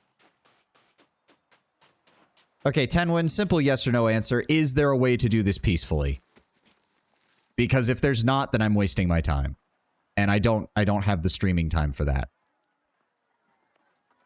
Shit. Oh, fuck. Now I can't even get her back to the rest of the group. Are you fucking... Why are they coming this far out now? Go. Okay, I am beginning to see the benefits of having at least one person who can stealth well.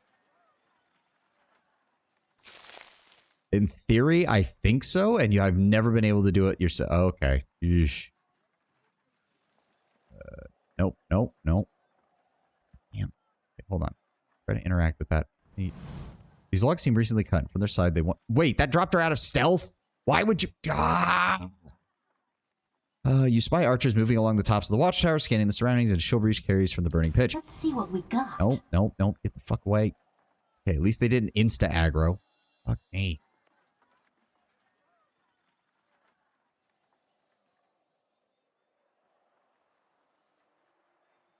Okay, I'm still gonna scout around then, at least get an idea of what's going on here. What the fuck? How did she... Fuck you, buddy.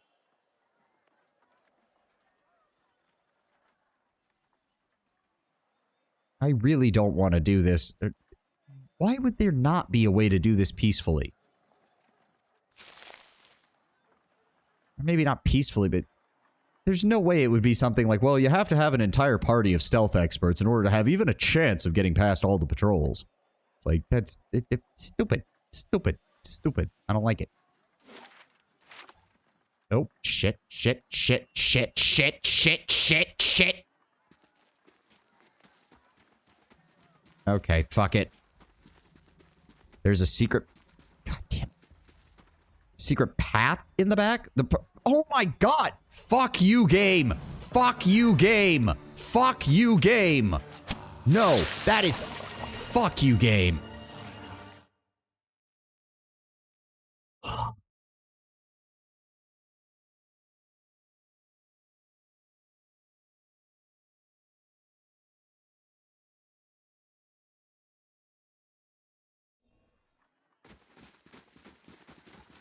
Talk to... Yeah. Sorry, didn't mean to intrude. Why is there a fort here? What can you tell me about Edric? He's come here because he has a vision. Yep. Actually, you know what? We're going to try this one. What if, theoretically, someone else had a vision like that? Although I don't know why we need to be clever about this. We could just be honest. He frowns, then shrugs. After the mess with the delegates, I wouldn't bring it up. You've asked more than enough questions. Yet, I won't warn you again. You can see the fear rising from the tops of their heads like steam. Okay, hold on. We're gonna quick save. I want to see if maybe I can talk to him again. Please? Never mind. Okay, we're not gonna kill the front guards, because they were actually nice. That was not the right one. That was the autosave, not the quick save. God fucking damn it. I don't like that it puts autosave at the top. It should be putting the quick save at the top. Quick save makes more sense. Why would you put the autosave at the top?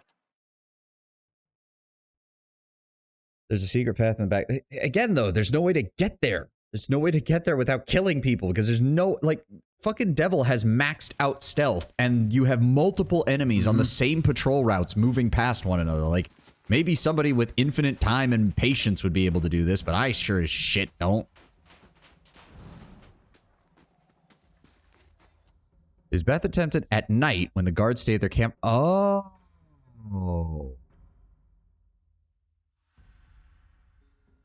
You need to lead with a character or an Orlan character with 6 stealth to avoid waking up the guard. You know what? Okay, we'll try it. We will try. We will try. So that means... Why is there no waiting mechanic in this game? Because if I travel anywhere... It's going to be nighttime when I go there. So 6 hours to go there. It should be nighttime by the time we get back. Ugh. Again, stealth mechanics in CRPGs do not work very well, in my opinion.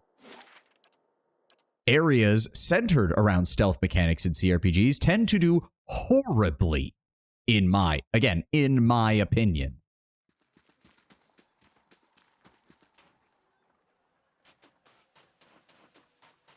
Okay, we're gonna lead with Devil again. Hold on. Is there... Hold on. Does she have a better cloak by any chance? Do we have a stealth cloak? I thought we had a stealth cloak. It's possible we gave it to somebody else. Hold on. Yes, but that's an aura of stealth. But it does still give her stealth, so hold on. Yeah, hold on.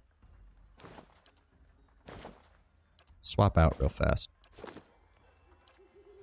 So if we do that, that gets her 15 stealth. 15 stealth. One shy of the absolute maximum that you could hope to have in this game, because you can't really get your skills beyond your level. So... Staying near the campfire, my ass.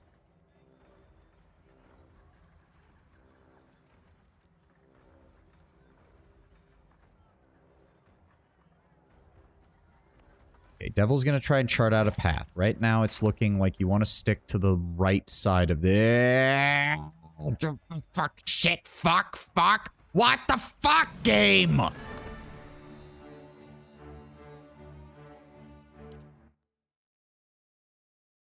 Mostly means inside the camp. Well, that would be great if I could get inside the fucking camp.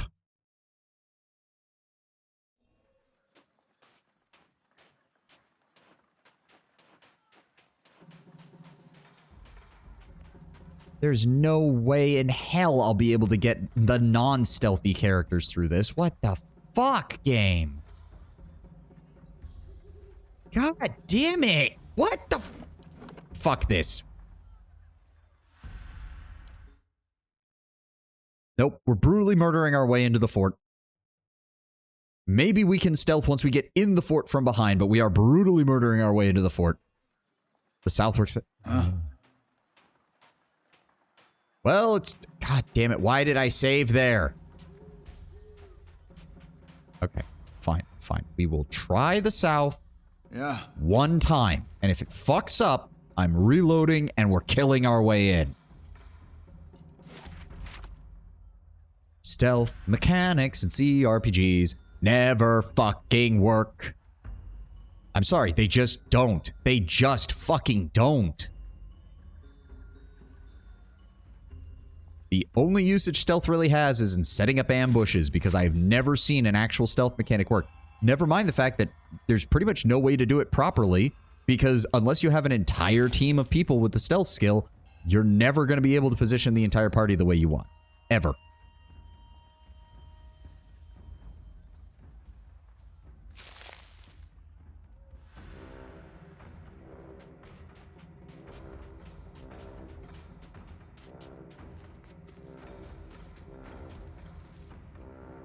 It also does not help that her... Raska, Ator, For fuck's sake. don't go far.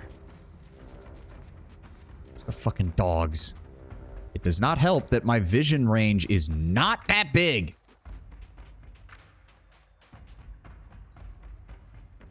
Oh, he's gonna come this way. Fuck me. Go. Go. Fuck. Never mind. All right, that was my one attempt. I'm done. That was my one attempt on the south. We're killing our way in. I don't know if that dog guy is named or not, but to avoid killing as many as possible, we're gonna go north rather than south. And god damn it, I keep forgetting that's where I fucking saved. All right, we're killing our way in. Sup, everybody? Tell me. You're about to have a very, very bad time. I am already done with your bullshit.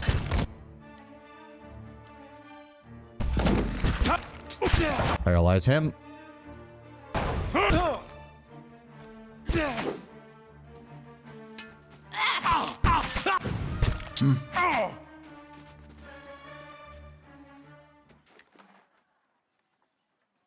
It's Cernix Fenning.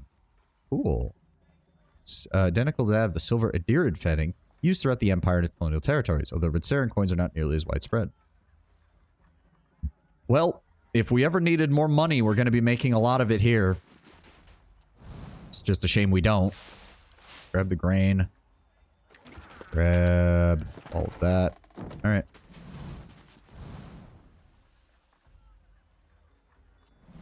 Alright, kill the archer. Well, at least these guys are pretty spread out, so... Ooh. Oh, Reserved Prayer Bracelet. A tin and copper bracelet that is popular in Raid Ceres. 3 small charms that hang from it within hand's reach. The charms bear a star on one side and the words hope, faith, and vigilance on the other. The priests of Aothus encourage Ritserans to pray to Aothus while holding the charms between their fingers. And the Ritseran skate. Cool. I do love that there's different currencies in the game. More spies. What spies? Nobody was a spy. I just wanted to talk to your commander and you're all a bunch of dicks. And then the game designers decided to try and make a stealth segment. A warlock? That's an interesting name for that. I don't think we've actually seen ones called warlocks before. And he had a grimoire. We'll give that to him. Nope, nothing that he needs. Oh, put it in the stash, please. Thank you.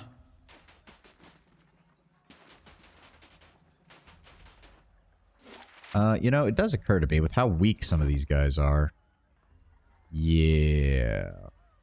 Let's see if we can get some skills of that on.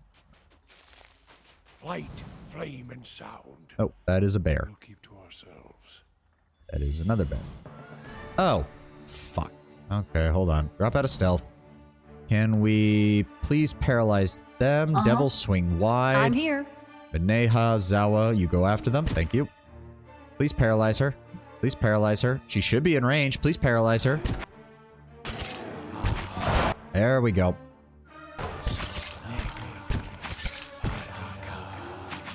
There we go. Anything we need to pick up? Go.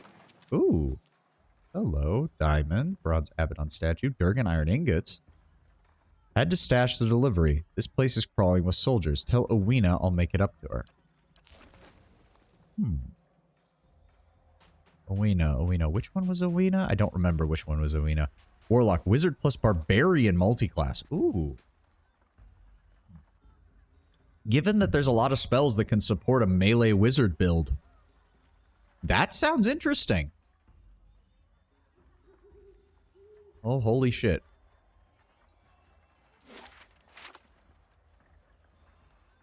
Still not seeing a way in. That leads up onto their walls. Oh, hello. Ice Treader, Iron Flow. Oh, odd. I don't see how we're going to do this without just brutally murdering all of these people. I mean, don't get me wrong. That'd be one hell of a way to prove my superiority, but I'd really like to get these guys on our side. Hello, who are you? Here, I brought you a scarf. Oh, thanks, Mariel. Oh. I almost feel like I shouldn't talk to them, because if I talk to them, he's probably going to be like, oh my god, I have to sound the alarm, and then I'll have to kill him in front of, obviously, his friend, quote-unquote. You know what? We're just gonna leave him alone then. We're just gonna leave him alone I'll see then. what's ahead. If I have to talk to them, I will, but for right now, I think this just hooks back up to the back. Where's the entrance? Oh, there we go. There we go.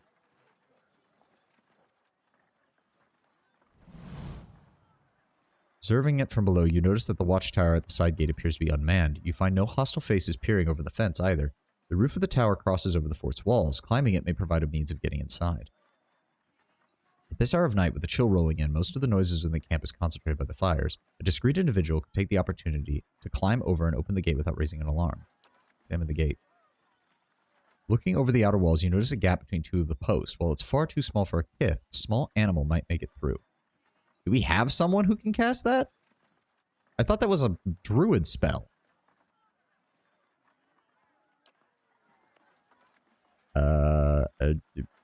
Aloth?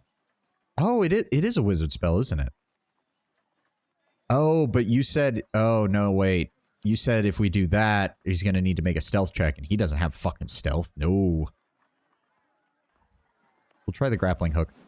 Send someone over the wall. Send the devil. She's got the highest stealth score. Devil Carrot grips the rope and begins to climb, clambering up and onto the watchtower. Soon, she's maneuvering down the other side of the wall inside the fort. From there, she can see the camp shrouded in the evening gloom, and the guard posted some distance away. The man is snoring, fast asleep, and Devil of Carrot creeps forward to unbar the gate. I will walk unseen. Okay. Find the Ironflow commander. Yes, we might be able to do this without killing anybody else. Fuck. Uh-huh. Okay, hold on. Oh,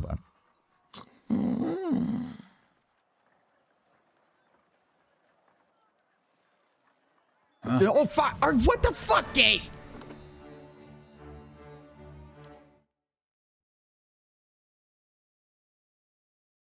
I hate stealth mechanics in CRPGs.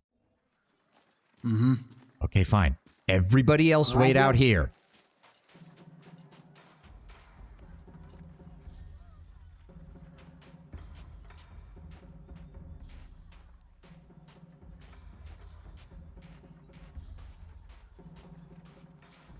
Anders' tent should be somewhere near the middle of the fort, you would imagine. Most of the attention will be around the campfires. First of all, what campfires? Second of all, are you fucking kidding me?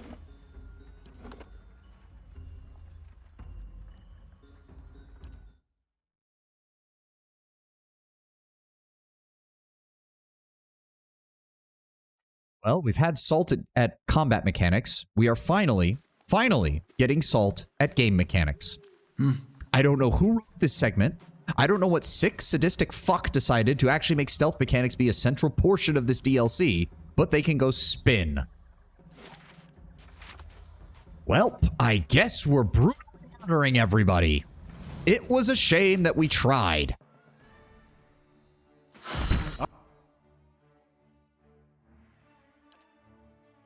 Freeze the Warlock. Aloth, give me spell down here on these two idiots. Zawa, increase your speed. Devil of Karok, keep attacking. Ah, thank There we go. Focus down the Warlock. Focus down the champion. How long are they? They are no... He's another 6 seconds. Go ahead and take him. Guys, why are you stacking up like that? Come on.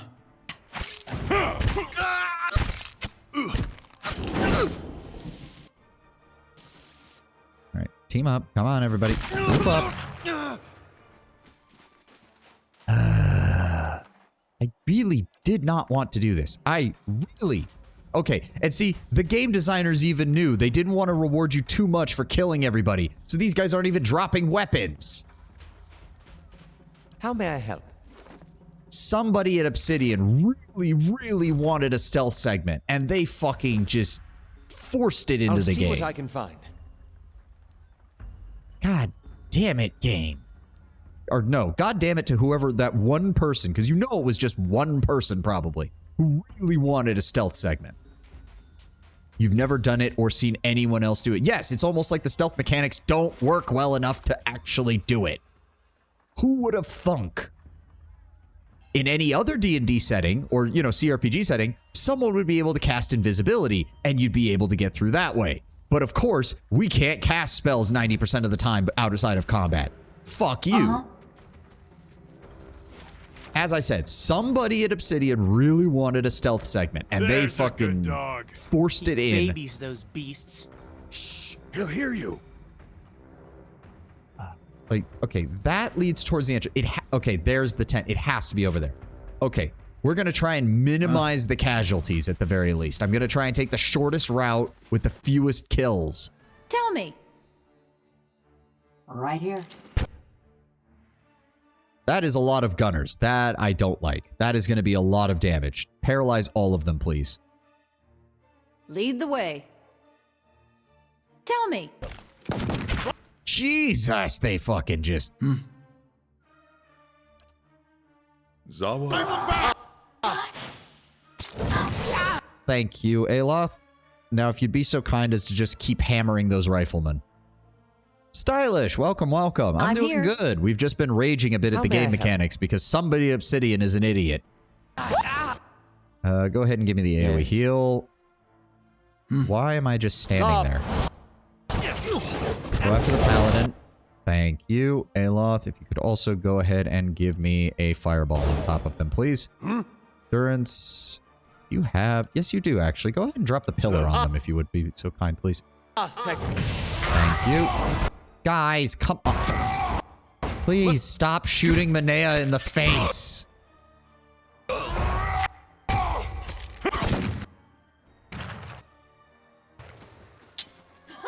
Come on, finish him off. Finish him off. Finish him off. Thank you. Ugh. Okay, Manea, at least she didn't take much health damage from that despite getting shot 4 times in the chest with a fucking rifle.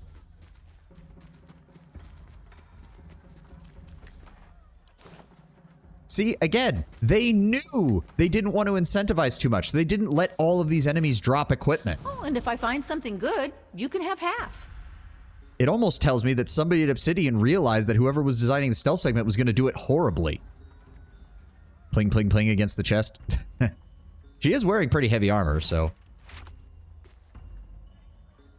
That is... Oh, that's a champion. Okay, hold on. We're gonna... Oh, I'm trying to minimize casualties. I swear.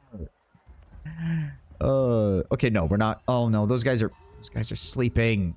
Means they're gonna wake up if I kill something too close to them. Fuck it. Dive this group. Go after them. Endurance. Give me buffs. You guys attack them. Paladin, Warlock, Gunner. Can we... Hold on. No. Can we please paralyze the Gunner? Because they do a lot of damage. Aloth, give me a bouncing spell. No, give me a bouncing spell. Thank you. Thank you. Alright, keep your focus on the Warlock. Take him down. Go after the Archer. Go. What the fuck did they just cast on her? Oh, okay. I see, I see. Another Warlock. I don't think he'll have anything of value, but in the spell department, but we'll check. Nope, still nothing. Alright. Again, I swear, I'm trying to minimize casualties. I swear to God. At the rate I've been going... When I get to that commander, I'm going to tell him, at the rate I was going, I could have torn through your entire fucking army. I chose not to. I tried to minimize casualties. I did everything in my fucking power to do so. It's not my fault this game decided that an invisibility spell would be too overpowered.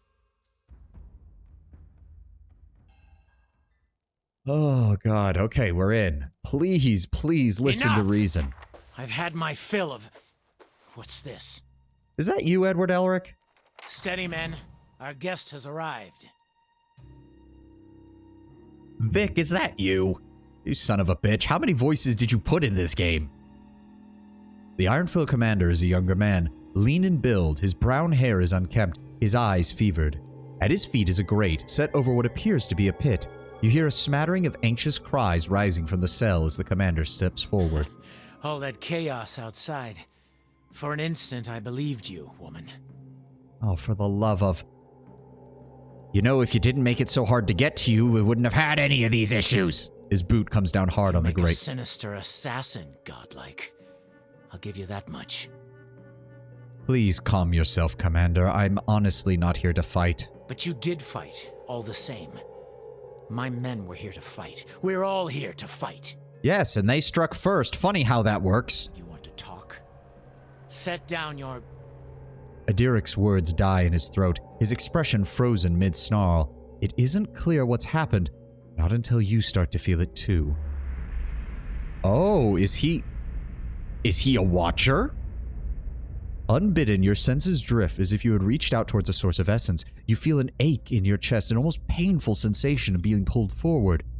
A sudden wave of memories floods your mind, clear as the day they formed. You see Odema's campsite, ravaged by the Beowick, the halls of Caed Nua. You tread the wet cobblestones beneath Copper Lane, seeking the Leaden Key. You climb winding steps to the top of a tower that parts the clouds.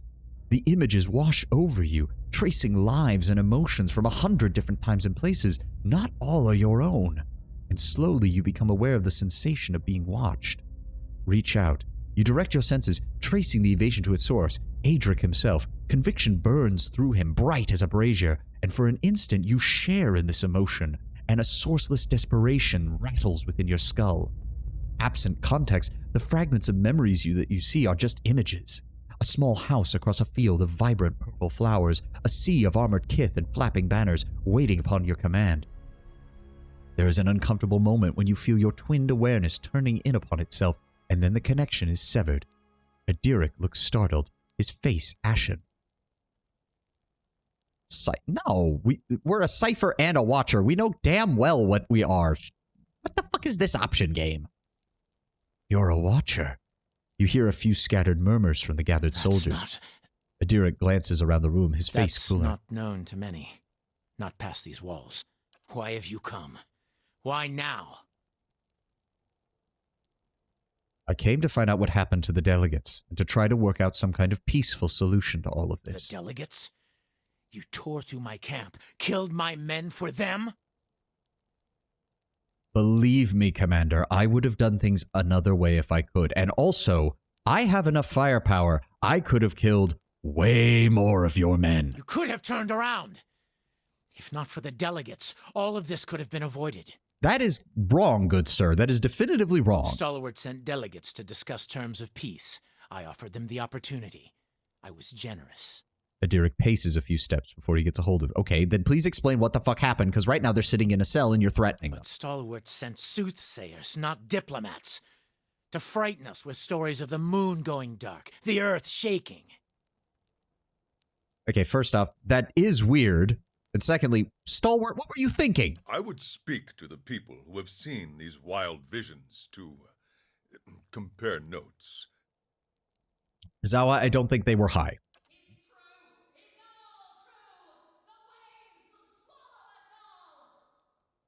Who sent these people? What the fuck am I listening to?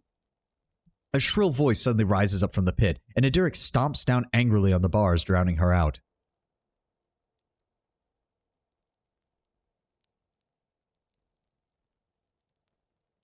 I was about to say, if they're just raving whoop-de-doo, send them back to Stalwart and ask for an actual negotiator. Don't throw them into a pit and then kill anybody who approaches. I know diplomatic is what we've been going for, but I honestly think this is not going to get a good response from him. Perhaps you and I can talk now, face to face, man to man. You're nothing more than a mercenary for a village of people unwilling to put their own lives on the line. Do you not think that you overreacted even just a little, Commander? Please, I'm begging. Talk to me. Don't play the fool with me. These omens are meant to frighten me, to make me doubt my purpose here. But there is more at stake here than a village in the mountains. Lord. God save me from people who won't just listen to my character when he tries to give advice. They dismiss my faith, call us superstitious. But what does Stalwart believe in? Iron and gold, and nothing else. Okay, again, I don't know who they sent. For the sound of it, they sent Onderan priests or something. I don't know.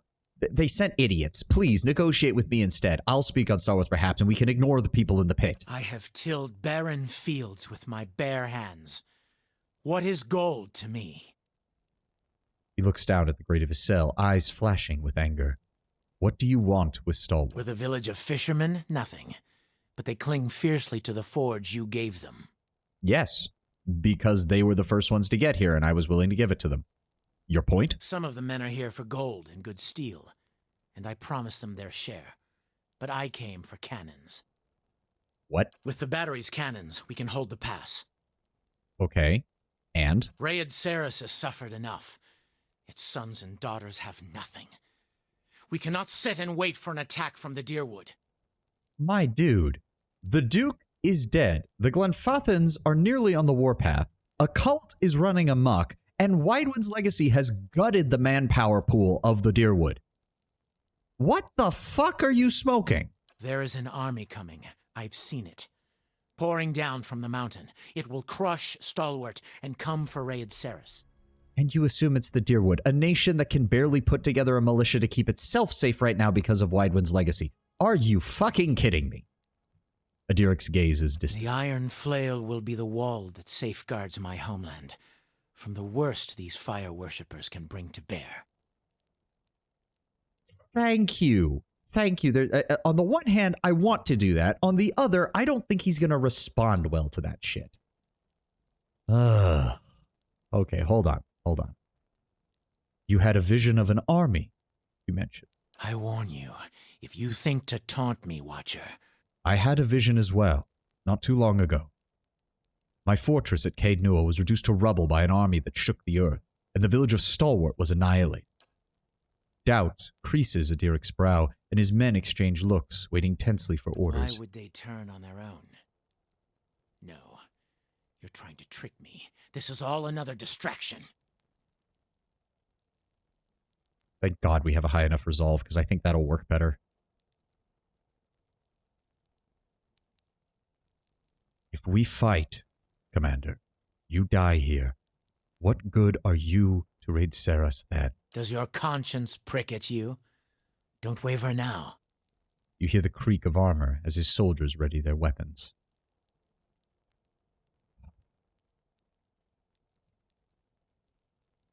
You thought the Deerwood was the one attacking your men. I thought the Iron Flail was the army in my vision. I think we're both mistaken. Why should I believe any of this?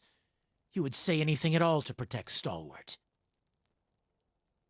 Really? We have to be negative with Stalwart in order to get this? Wow. I think that's the first time we've seen that. On the one hand, good on Obsidian for actually making it so that if you piss everybody off, you actually get something out of it. On the other hand, fuck. I can't use that. You read my soul, Commander. We are both watchers, please. What did that tell you? That you're soft-hearted, but it hasn't seemed to stop you. Tyr's voice is brittle. And that you have seen and done a great many things. Things I would not have otherwise believed. We are both watchers, and we both know that something is coming. Alone, we might have had issues, but perhaps two watchers, together, can figure out how to stop it. For several moments, there is nothing but silence in the cabin. A ripple of soul energy moves through the air, and you hear the scrape of metal as Adiric hefts his blade. We are nothing without our faith, and even you can't lead me astray. I'm sorry, Watcher, but I know this is the right path. For God's sakes, man. You're fucking kidding me. Also, yet again, why the front? The game keep putting my frontliners in the rear when we come in through a door. Oh, God damn it. Uh-huh. Well, so much for that. Yep, here they come.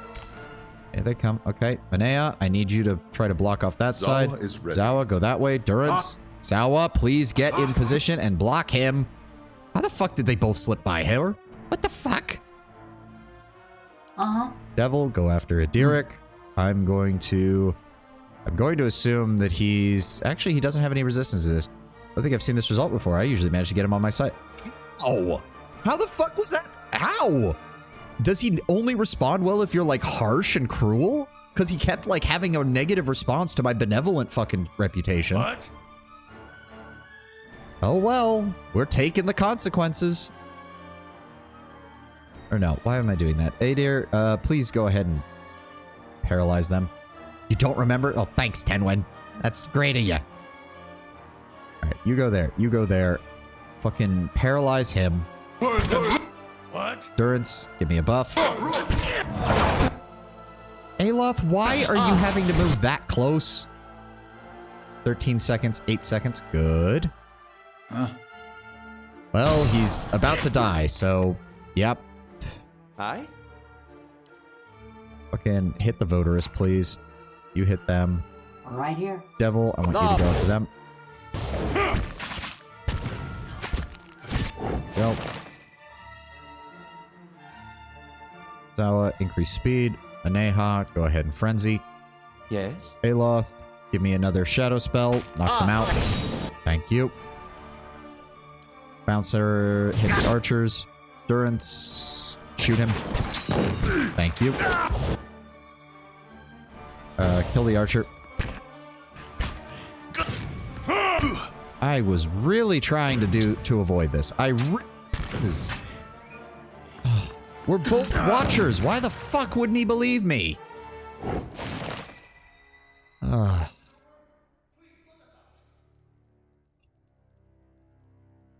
Please let us out. You are partially responsible for this, you dipshits.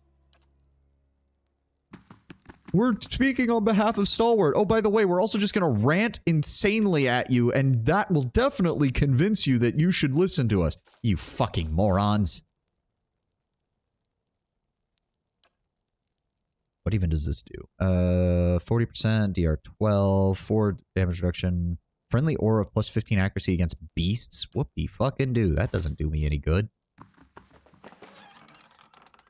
Psalm to Wodaka. Oh, and if I find something good, you can have half. I really wanted to get them on our side. I don't get why he wouldn't listen. Necklace of Fireballs. It's unfortunate that it doesn't replenish. St. Wide one. Yep, not surprised. Potion of Deleterious Alacrity. And camping supplies and lockpicks. Warlock's Codex, give that to him. And then a bunch of items. Wait, what? Oh no, that's the camping supplies are in there, right? I'm very pissed off. I'm very pissed off. Got a soulbound sword. Wait, what? What soulbound sword? I didn't pick up a soulbound sword. What? Dwarven Thank you. I thought we'd never get out of there. Are you hurt? A little bruised. The cold was the worst. Abaddon, bless your blade. I thought that madman would kill us. The commander wasn't the problem. You're right, the commander wasn't the problem. You dipshits came here being like, oh, we'll be negotiating. And then you ranted and raved at him in a religious fervor for God knows how long. What fucking possessed you to do that? It actively made things worse. It actively made everything worse. One of the delegates points an accusing finger at another, a woman standing apart from the rest. We might have come to terms if she hadn't goaded him, shouting at him about omens and curses and demanding he leave the march. Oh, so we have you to blame. You know how superstitious the Red Sarens are. The commander went white as a sheet, and she sabotaged the meeting. The woman in question is dressed in unassuming robes. She bears the accusation silently, her eyes closed as if in prayer. Oh, no, no, no. Do not be playing this. Oh, I was just following my faith. Oh, the religion. God. No, no, no. You don't get to play this shit. You came as a diplomat, and then you decided to act as a moron. Yeah, no, I'm actually going to do this one for once. You put all of Stalwart at risk. Why? With desperate speed, the woman suddenly lunges sidelong towards a nearby rack and seizes a dagger lying there, setting the blade to her own throat. Fuck you. Fuck you. You cunt. Unseen to all but yourself, the dying woman's soul essence coils in thin wisps about her body. It only grows brighter as her corpse stills. The remaining delegates stare in horror at her pooling blood. Menehad kneels by the dying woman and inspects her robes. She examines a crescent medallion hanging about the woman's neck. What just happened? Damn it, now we'll never get an answer out of her. You reach out and brace against the sudden flare of pain and fear, digging after less recent events. There is a copper taste in your mouth and a pain like fire in your throat. Under the brute terror of death, you find a comforting thread of resolve, of satisfaction and duty fulfilled. You follow it. I swear to God, if Andra's faithful are responsible for this bullshit. Leads you stumbling into another memory. As whole and vivid as the first, you walk the dark halls of an abbey, dimly lit and quiet, your footsteps loud. A blur, and you're standing in a dimly lit room, facing a robed Amawa. You recognize him as Kauto, the High Abbot, and he beckons you forward. Examine your surroundings. You're in a wide, rounded chamber. The tiles beneath your feet are covered in strange, curling symbols. You recognize them as the symbols of Andra, goddess of the sea and memory. The memory blurs, and when your sight is clear, you're standing in front of Kauto, and he is smiling gently down at you. Drive the Raid Sarens from these mountains, and you may yet spare many lives. The Tidebringer will be here in a week's time. Should you be delayed in your travels, report to him as you would to me. He will enter the reliquary and call off the army of Eyeless in my stead. How the fuck can you call off the Eyeless? If you are caught, sister, you know what you must do. I will pray for your return, but we will take comfort in the knowledge that you have joined the rest of Andra's favorite in her keeping. You know, when we had the meeting with the gods, I just kind of assumed, okay, Andra's over here with Skane and Rimmergan because it's the whole, you know, not destruction, but letting go of memory and all that. And I assumed that her and Rimmergan were the more sane of the group. I'm now convinced that she's just as fucking crazy as Skane is, just in a different way. She's not obviously bloodthirsty, but she is a fucking moron. The words you loose from the memory, flinging you back into the moment of the woman's death, and then back into your own skin. But traces of her memory join yours. You know the path to the abbey to which she was to return, buried in the mountains to the north. None of the gods are saying, oh, I know, they're all kind of bound to their aspects, but this...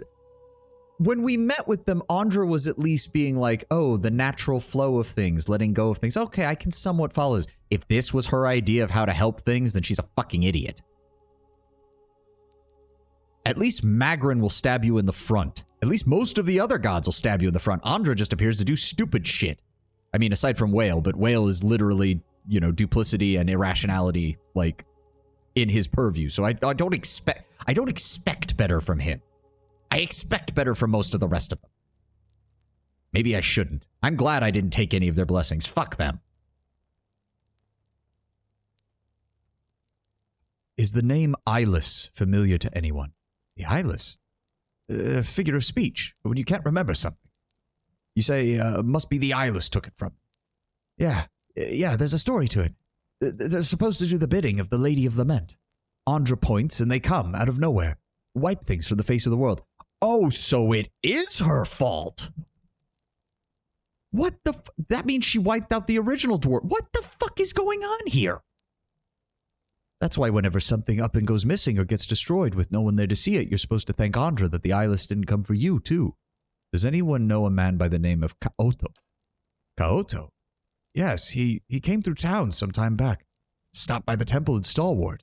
This was just after the town decided to rededicate it to Abaddon. He didn't seem pleased about that, and he was dressed like a priest. Maybe he took offense. He's an Amawa, tall fellow. Very polite, considering he's apparently the leader of some fanatical Ondaron set. I think it's clear we haven't been the best judges of character recently. No shit! Ugh, do any of you know what the Tidebringer is? How much you want to bet that Maneha is the Tidebringer? There's something, Tidebringer. That's something they used to talk about at the Temple of Andra, I think. It's a person, a title. Tends to be used in the more devout circles. What about the Eyeless? Yeah, we've seen that. It's the same thing. Oh god, it's gonna do the same. Okay, there we go. Do you know anything about an abbey to the north? I've heard something about that. It's an Andrite stronghold. Not the kind of place that welcomes visitors. Maneha's eyes widen. This sounds like the Abbey of the Fallen Moon. Is that where she came from? The delegate points to the dead woman.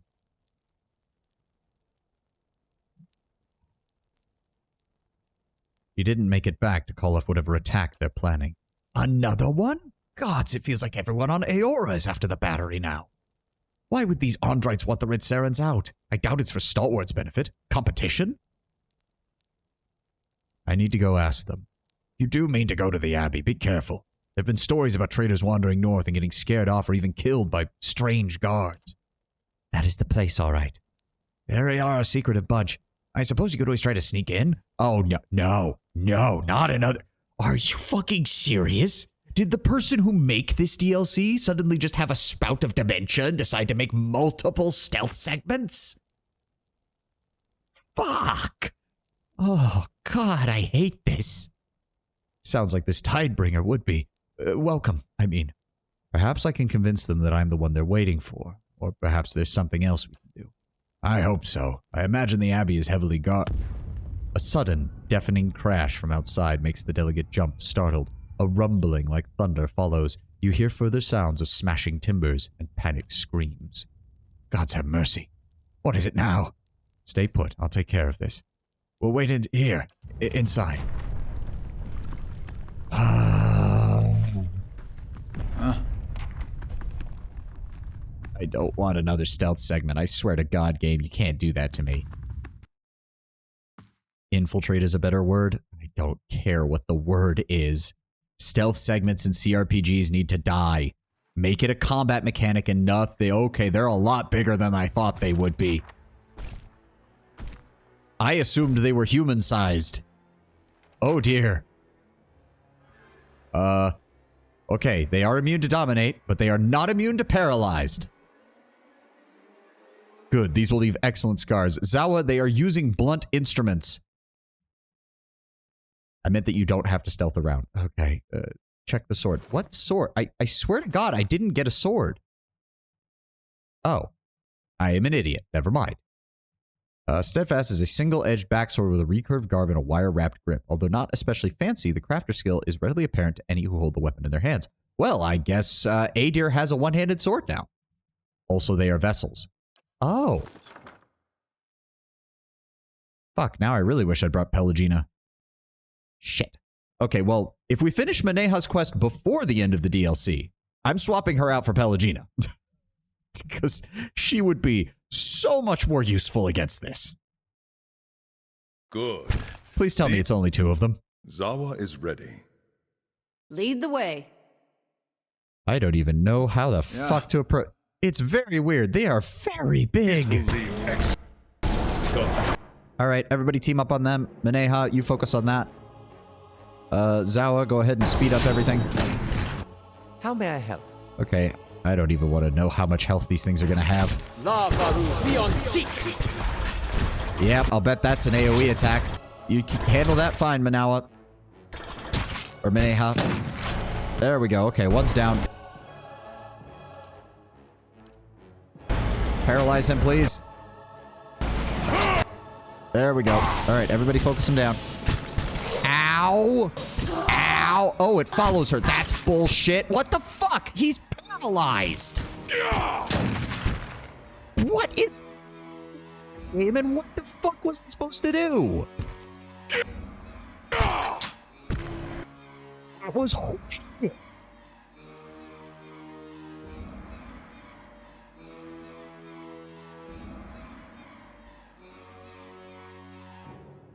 $73 damage, 28 damage, 45, 74, 49, 41, 65, all in a matter of about 5 seconds. And that was with him being paralyzed. What the fuck was that? If that was a channeling spell, it should have stopped when I paralyzed him. And if it's not... No, it should have just stopped when I paralyzed him. That's bullshit. As the last of the Megfolk falls, a tide of essence sweeps through the ether. It washes over you and you find yourself in the memories of the eyeless. The hulking creatures surround you, their sinew-wrapped skeletons clanking and screeching in the semi-darkness. Their bodies fill the air with the tang of metal and the musk of sweat. The cavern upon which you stand looks like a cavern anyway, glows with a dim ambient light. Steel flashes as the eyeless shift and stir. They stamp their feet and groan in rasping metallic voices, their restless energy prickling at the back of your neck.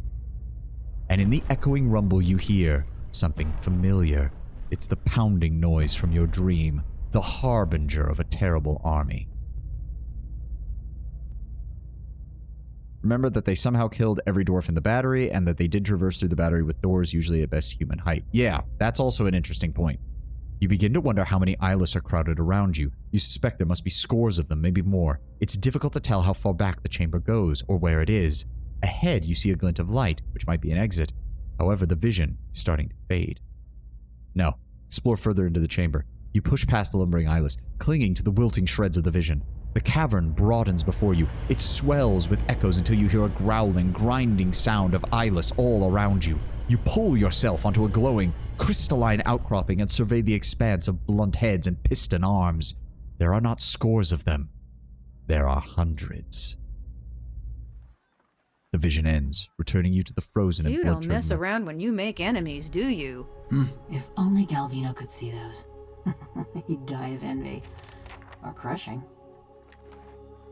Yep, vessel flesh and binding copper. Yeah.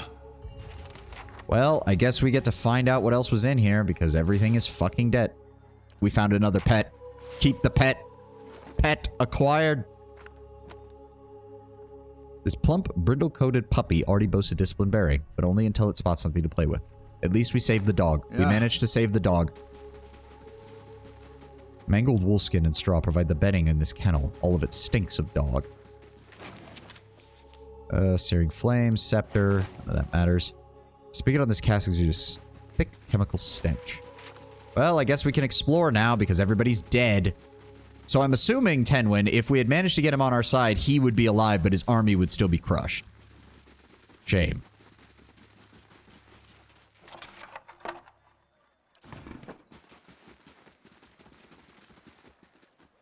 Simple meal of meat and carrots boiled into a soupy mixture. Few enterprising individuals have carved crude figures into the wooden logs of the latrine. Oh. If he survived, he would make an appearance in the sequel. Oh, interesting. Well, it's a shame we couldn't do anything about that. Fuck me, I guess. That leads up onto the wall, which takes you around here. Okay, so nothing else there. But I still don't know. If they do that eye attack, we have to stop them before they use it because it basically one-shots every character it hits, which is I guess we absolute should crap. be flattered that someone sent those things after us. But I would have preferred a card.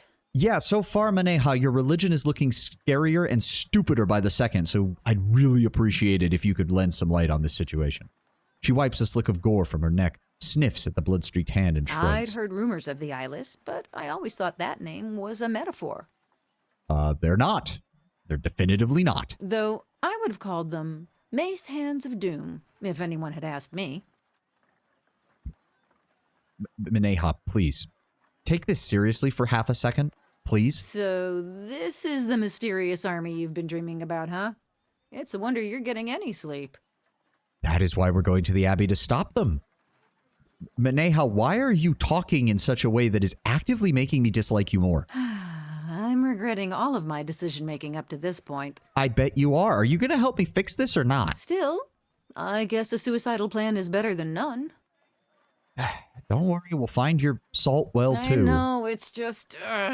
She grumbles with exasperation. Knowing that I'm finally close to getting rid of this memory, it feels like it's crowding my head that much more. She paces and locks her fingers into her hair. It's been with me for decades. Driven me halfway across the known world. She throws her hands up. Okay, this is where there's going to be a dichotomy here. My character is very interested in this from a sense of, well, she's had an awakening. This is interesting. Me personally, I'm looking at this writing and I'm wondering, what the fuck? We are facing the angels of your religion, essentially. The Andorites believe that these things quite literally destroy anything that Andra can get her hands on that she feels should be removed from the world. And you're treating this with the blasé of somebody who, I don't know, walked down the street and saw a dog. Maneha, I'm actively starting to dislike you. Please, salvage this. Perhaps you should get it off of your shoulders. You're right. Take your time. It was a war. Centuries ago, before Adiran unification. Okay, we're getting some backstory. Please, give me something to hold on to, because right now I'm half tempted to just kick Maneha from my group and bring Pallegina in. I was a soldier then. Led a campaign across the northern forests to subdue some of the outlying Kulklan villages. Okay, Brutal work. we know about that. I remember the history of the Adiran Empire. Lost a third of my forces to the forest, and another third to the elven scouts hiding in it. By the time we reached the first village, we'd crushed their defenses, and they'd bled us. Okay. Wasn't much more than children and the elderly left, but they spit on us when we marched into town. Did your past self order a massacre? Because it sounds like you're about to say your past self ordered a The massacre. village elders surrendered, and offered us lodging in the old meeting hall. And when the sun set, they tried to burn it down around us. She closes her eyes. Okay, I'm sorry, Maneha, but your past self was an idiot to trust that.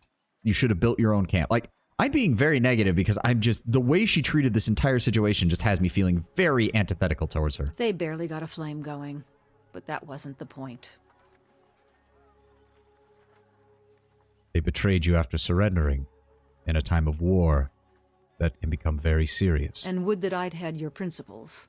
She swallows. In their defiance, I saw months more of pointless, bloody battle as we fought for the rest of the region. I had to break them. And I had to send a message to the rest of the villages. Her hands shake as she raises them to cover her face. So I nailed every last one of them to the trees around the town and left them there to die. Wow, I was expecting mass execution. I was not expecting torturous mass execution. Okay. Yeah, no, this is a stupid question because she's made it very clear that while she was a mercenary pirate, she didn't go out of her way to harm people. So it's a very jarring experience to have somebody who's usually so optimistic, bright, and probably, you know, she enjoys fighting, but she's not in it for the cruelty. And instead finds out that one of her past selves was basically a war criminal.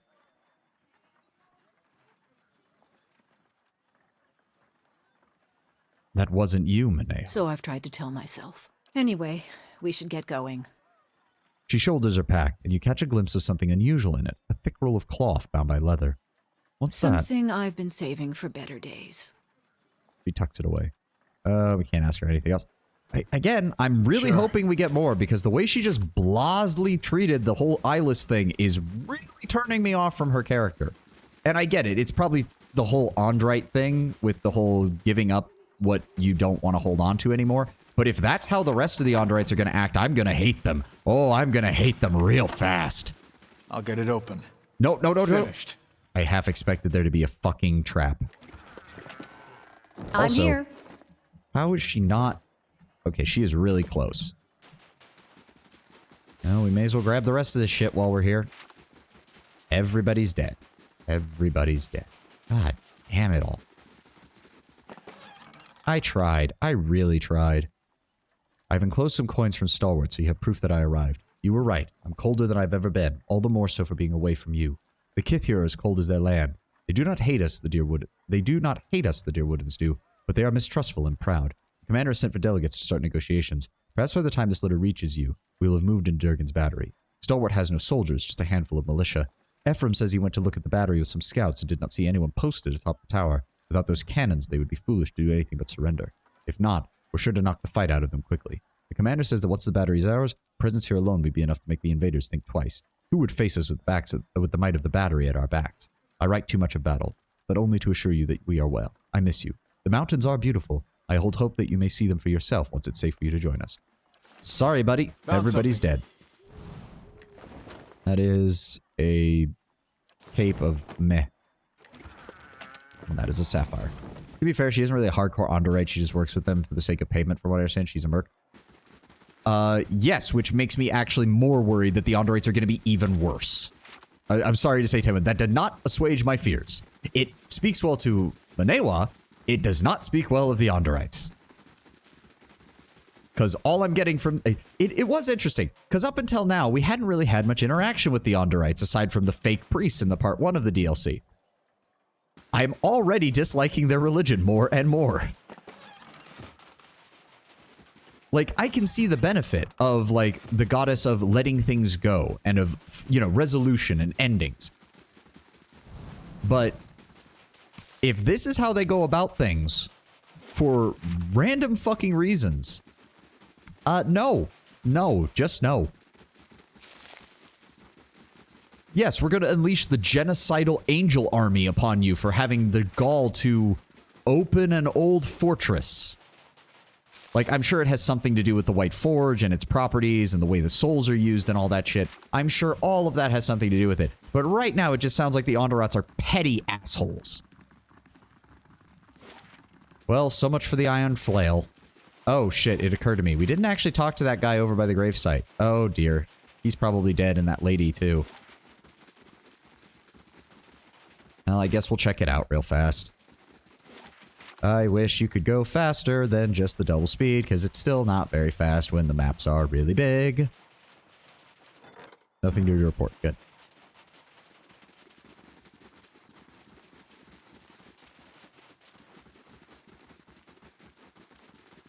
Yeah, they've already buried a bunch of their troops, too. Like its neighbors, the gravestone holds only a hastily scratched name. Ring of Overseeing, Vessel Flesh, Vessel Bone. Return Parade Bears. Yep, well, if that guy survived, he's gone. And if he didn't, he's been crushed to death. Hold on. Who are we even supposed to talk to? One of the Stalwart delegates was a fanatical worshiper of Andra who killed herself. Came from the Abbey of the Fallen Moon. Reached the room. I can stop the invasion before it begins. Someone called the Tidebringer would be coming to replace him. That information would prove useful in infiltrating the place. Abbey of the Fallen Moon. I guess there's no point in going back to Stalwart. We can't turn anything in. All right, onwards and upwards. God, I hope these people don't annoy me. Please. Your goddess is literally sending her angels to go fuck with people. Can we please not deal with this bullshit? Who are you? A dwarf, clothed in but a few scraps of fur, puffs up his bared chest with every drag from his pipe. Come a long way to get some air, have you? What are you doing here? Enjoying the fine weather, just a bit longer. He smiles, letting a cloud of smoke and frosted breath escape through his teeth. My mistress has business with the Andrites. We'll be off soon as she's done at the Abbey. Meanwhile, I was told to stay put. I don't want any outsiders meandering about. She already put some kind of hex on me. Says I won't even remember any of this. The copper's worth it. She says I'll wake up at home with a full coin purse, opposite of most of my mornings, so has a certain appeal. Tell me about your mistress. Which one? He lets out a chuckle and slaps his chest. A reddening print blooms on his skin. Wish she was the fun kind. Nah, she's a gift bearer. Paid me well to guard her on the journey, though. Looking to get inside. Are you now? He pulls the pipe away from his clenched teeth and points his long stem to the path ahead. Far as I know, straight this way. Middle path, on the right. At the ruined arch. They let you in, of course. Andrites are none too friendly, but to their own. My mistress went through the archway, spoke to some of the guards there, and headed on. He bites down on his pipe with a sour expression. They got eyes on the other paths. Cast me dirty looks from afar when they pass this way. He grunts. As if I'd stand here in plain view if I had some grand design of sneaking into their blazing church.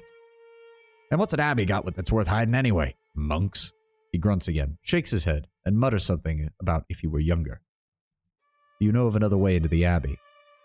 No, but it's an abbey, not a fortress. You can bet it's got its holes like any fat old monster. Supply passages, escape routes, crumbling walls. He shrugs as if it were a matter of course. I'd be lying if I said I'd never explored one uninvited when I was too young to know better. Helped myself to a few of the relics. Let's just say if a certain war goddess has her way, I'll be living my next life as a dung roll bug. Why are you helping me?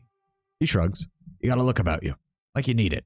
And maybe there's something I don't like about this place. Like it's hiding something.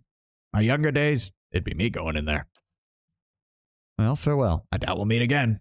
Any luck? My mistress will return soon. Hope you find what you're looking for. Alright, let's go talk to the Andrites and find out how stupid they are. Undisturbed by the high winds above, a mist hides within the depths of this chasm. Hard to imagine a whole sect living out here. But I guess that's the point. Said to use the right path, right? Or the middle and then the right. So this one? Those directions were not very clear. I'm going to follow the braziers. That seems like a smart move. Hello? Please don't randomly attack me because I took the wrong road. Hold. Who's there? Ooh. I guess we can try that. God. Remember my whole rant about how honesty is the best policy in this universe because it seems like everything is borne out because lies? Ugh. Yeah, no deceptive negative. That's the only thing that makes me wonder because it's like if it has the deception tag, I definitely don't want to do it. But it just says lie, does it? Which also makes no fucking sense. Why is lying not deception? That doesn't Game. No, actually not game. Obsidian, your writers. What's going on here? Kyoto is waiting for me. I am the Tidebringer. The guard's eyes narrow. How can I be sure? I am here to replace your High Abbot, that if you do not let me pass, I will see to it that your bed is moved out here. The guard's eyes bulge, and he puts his hands up in apology. Apologies. Forgive my caution. We were told to expect you. The High Abbot awaits you within. Alright. That makes things easier. Kyoto knew Saman was upon us. The Tidebringer. It's been so long. My soul is ready, brother. I wonder if I'd have an easier time if I was a moon godlike, because those are touched by Andra, if I recall correctly. Stealth has started. Fuck that. Saw they let you through. You must be our visitor. The High Abbot awaits you inside. You want to Straight go in back. there? Aloth, we don't really have a choice. An army of undead giants is coming to fucking kill everyone. Okay? I get that you're the negative Nancy of the group, and it's kind of endearing sometimes. But for God's sakes, man, we don't really have a fucking choice in the matter. Again, a goddess of the Pantheon has decided that apparently the people within the battery need to be wiped out for some reason. The craftsmanship that gave form to this statue appears too skilled and refined to have come from mere mortal hands. I think you're selling us mortals short. You are a guest, I take it? You will find the abbot past the chamber of the fallen moon, behind me. Vic Magnat, is that you again? I can hear the Edward Elric in that tone of voice. Smells fresh. That can't be the salt well. That's another gift bearer. Hold on. They're named. The gift bearer holds in her hand a gem the size of a fist. She draws a curved line in the air over it and then tosses it into the water. As the gem hits the water, It disappears from sight, as though it had dissolved entirely. Greetings. The gift bearer ignores you. She stares at the surface of the pool. No, we're supposed to be the Tidebringer or whatever. Asking about shit that is basic fundamentals to Andra's religion is probably a bad idea. He seemed preoccupied. I expect I would be too in his position. That was Kana's voice actor, I could tell that. What is in here? I don't want to take anything just yet, even if it isn't marked as stealing. I'm very concerned about what's going on here. A quick save real fast. Oh. Where the other Ondorites in the Abbey are clad in drab, functional garments, the Amawa seems dressed for the occasion. His robe is bright and glossy, his neck and arms bedecked with jewelry, the symbols of his goddess crowded into every available space. Good. The Conclave has elected a Tidebringer after all. I had begun to worry. I've got a bad feeling we do not have the skills to pass the skill checks that are needed to keep lying to this guy. He looks back up, noticing your company, and nods. They took my advice in providing you an escort. Very good. I am sorry I could not make your journey easier. I am Kauto, the High Abbot. I came as soon as I could. And just in time. The May Queen's tide is nearly past its peak. Much longer, and we'd have had to wait another year. The rules of the Rising are quite clear on that, unfortunately. The Rising. Hold on, I thought in that vision they said that the arrival of the Tidebringer would stop the attack. This sounds more like the arrival of the Tidebringer is to initiate the attack. When you are ready, we will begin with the recitation. The Conclave mentioned something about a reliquary. Yes, of course. I would not pass my station to you without passing that knowledge as well. It is the Abbey's most sacred chamber. Oh God, it just occurred to me. Is this going to turn into a self-fulfilling prophecy moment? We saw an army marching out of a reliquary, or out of a great chamber, and then they're going to give us control of the reliquary. Is that going to cause the army to come out? Like, are we about to fuck ourselves? When the Rising is complete, I will take you there myself. In fact, the ritual demands it. I don't like that my options are limited to this. I feel like we're already about to cause a huge amount of issues. About the recitation. You seem nervous. The Conclave chose you for a reason. For a devout follower of Andra, the answers will flow naturally to you. Yeah, I have to imagine that there's probably some alternative dialogue if you're a moon godlike here, because I can't imagine that they would ignore that. I remember my own rising. The Conclave sent me on the same exhausting journey. When it came time for the recitation, I could not remember a word. Uh-huh, yeah. But it all came back in time. Our goddess smiles upon the forgetful. He taps a large golden ring with a wave insignia, as though it were Our proof. library is open to you, as are the grounds outside. There is a beautiful mural out there that you should see, if you haven't yet. Okay, so it's giving us some time to do some investigation to find out what we need to say. And you may, of course, speak with the gift bearers here, if it helps your recollection. Take your time, and examine these things before your recitation. Thank you. I understand. I know you will not disappoint when the time comes. How did you become the High Abbot here? I was elected by the Conclave, as you were. It was unexpected. There were others more accomplished. I was merely a scholar. But they each had their faiths called into question, and no one could find cause to doubt mine. Interesting. That's a strange way to phrase it. He smiles proudly, exposing for the first time yellowed, worn teeth. He seems conscious of your gaze and quickly hides them again. It was such an honor to become one of Andra's most trusted servants. It was hardly a choice at all. Honestly, it sounds more like he was exiled here with the more fanatical believers so they could keep him away from anything important. Okay, we need to do some research. None of these other guys are named. They're all just generic people. Yep. Hey, Kana returned. A priestess of Andra and a crew of greedy sailors were all it took to row Kana out to the spot where Alessa and Palena's ghosts were singing. Unfortunately, the chaos of the storm overturned the boat. Kana, the priest, and the sailors were all plunged deep into the grace of Kiamena. Miraculously, most of them emerged from the Great Sea, in a great sea cave near Barda. Although the entrance to the cave was hidden from the surface, the interior held wonders that had not been seen for generations. Sunken warships, trade vessels, and remnants of the unlucky travelers that had fallen victim to the Grace in the past. Kana and the ragtag group discovered a tribe of survivors that had persevered in the caves through cannibalism and limited raiding. Their extensive time in the cave had left them unintelligible and wild. Though some attacked the crew of the recently sunk boat, Kana was able to scare the others off. Eventually, the group found their way to a pile of bones that contained the remains of Alessa and Palana. Whatever. The Andrei priest buried the pair together and performed a service over the bodies. With that, the priests retreated from the spirits retreated from the world and toward the beyond. We have a swap endurance, paired character 100 endurance transferred from caster. And that, okay, so they're a paired set of rings, which I can't imagine works very well, given that you have no way of forcing an enemy to attack your frontliners. Like, they will just split off if you're not careful. So that ring seems completely and utterly fucking useless. And it's also 2 rings. You have to have 2 different characters with 2 ring slots in order to do it. We get... Oh, we can open that. Okay, we'll hold off on that. I want to explore everything else before we even think about diving into that. Smells like an ocean breeze. We've got to be close. They call out sometimes. Even the guards below think it's strange. For Andra, most like. They surely long for her embrace. Y'all are not beating the allegations of being fucking weird. It's here. Oh. The salt well. In the room is a pool, small but deep enough that you can't see the bottom. The glassy surface almost looks frozen. So does Maneha.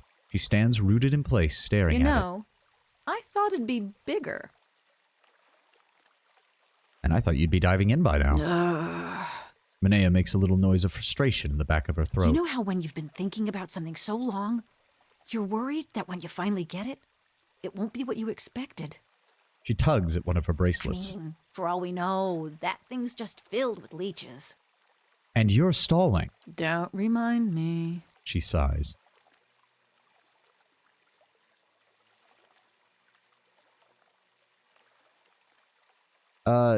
No. If this was her doing, then you would be correct with this one. But this was a past life from over 500 years ago. She does not deserve to suffer for that. What if your memory of the master was ready for committing a similar crime? She was already a soldier and she wasn't doing that, so I think she's fine. Suffering helps no one. Forget the massacre so that you can have peace. The problem has never been your memory. It's the part of your soul. It's the part of your soul that led you to the massacre of those people. You were never liable for the massacre you remember. You should let go of the guilt. You're right. She lets out a long, slow breath. Okay. Here goes. She shakes her arms and legs out with a jingling of metal. Striding forward, she steps into the pool. Oh, that's cold. She convulses with a sudden shiver, rattling her jewelry. She descends the steps until she's standing in the water up to her neck. Do you feel anything? I think I'm going numb, actually. She shivers again. This is the right pool, isn't it? She frowns and cranes her neck around the room. Maybe you need to get your head in the water, too. She's giving you a wry, sidelong look, and then she takes a deep breath and submerges fully. A minute ticks by, then 2. Maneha keeps herself still beneath the water. At last, she breaks the surface, wiping the water from her eyes and shaking it from her hair. Gift bearer or not, don't think I won't pull you in here, too. Wait, you said gift bearers come here. Perhaps you need to leave something behind. Her eyes go wide and she snaps her fingers. I've got it. She digs through her pack and produces a thick bundle of cloth bound with leather. It's the same bundle you glimpsed earlier. She snaps the leather cord and unrolls the cloth, revealing a wine bottle. Took this from the Marchezo cellar the night I awakened. Been saving it for a special occasion. Maneha cradles the bottle and brushes dust from the green glass. Heaving a sigh, she swings it by the neck, smashing it against the steps. Maneha drops the rest of the broken bottle into the pool, where it spirals into the depths. Meanwhile, the wine has formed a roiling, bloody cloud within the water, and it spreads in long, swirling tendrils. The surface of the pool ripples, and Maneha paddles at the spreading cloud. Crimson tentacles erupt from it, writhing and reaching. Maneha gasps as one grasps around her arm. I honestly don't know what the fuck to do here. Wait. another wine-colored tentacle wraps around her head, and she shouts as it pulls her under.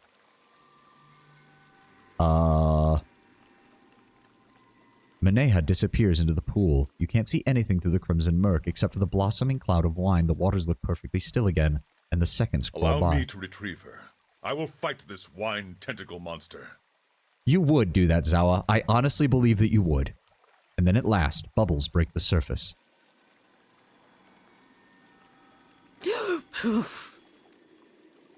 Maneha emerges, gasping and shivering. Her face is strangely slack, and her eyes are bloodshot. Are you all right? She thinks about it for a moment. She nods.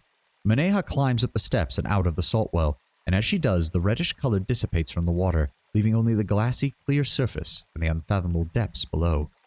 What do you remember? What just happened? She squints, thinking. Water pools at her feet. I remember running, but I don't remember what chased me. And I remember fear, but I don't remember what scared me. She looks back at the salt well. I gave something up, but I don't remember why. How do you feel? She tilts her head to one side and wiggles a finger in her ear until a spurt of water streams I'll out. feel better after a glass of wine. Something drips onto the floor. She holds her right arm up and looks at the trickle of blood running from a cut on her hand. She takes the folded cloth, the one she wrapped the wine bottle in, from the floor and staunches the bleeding.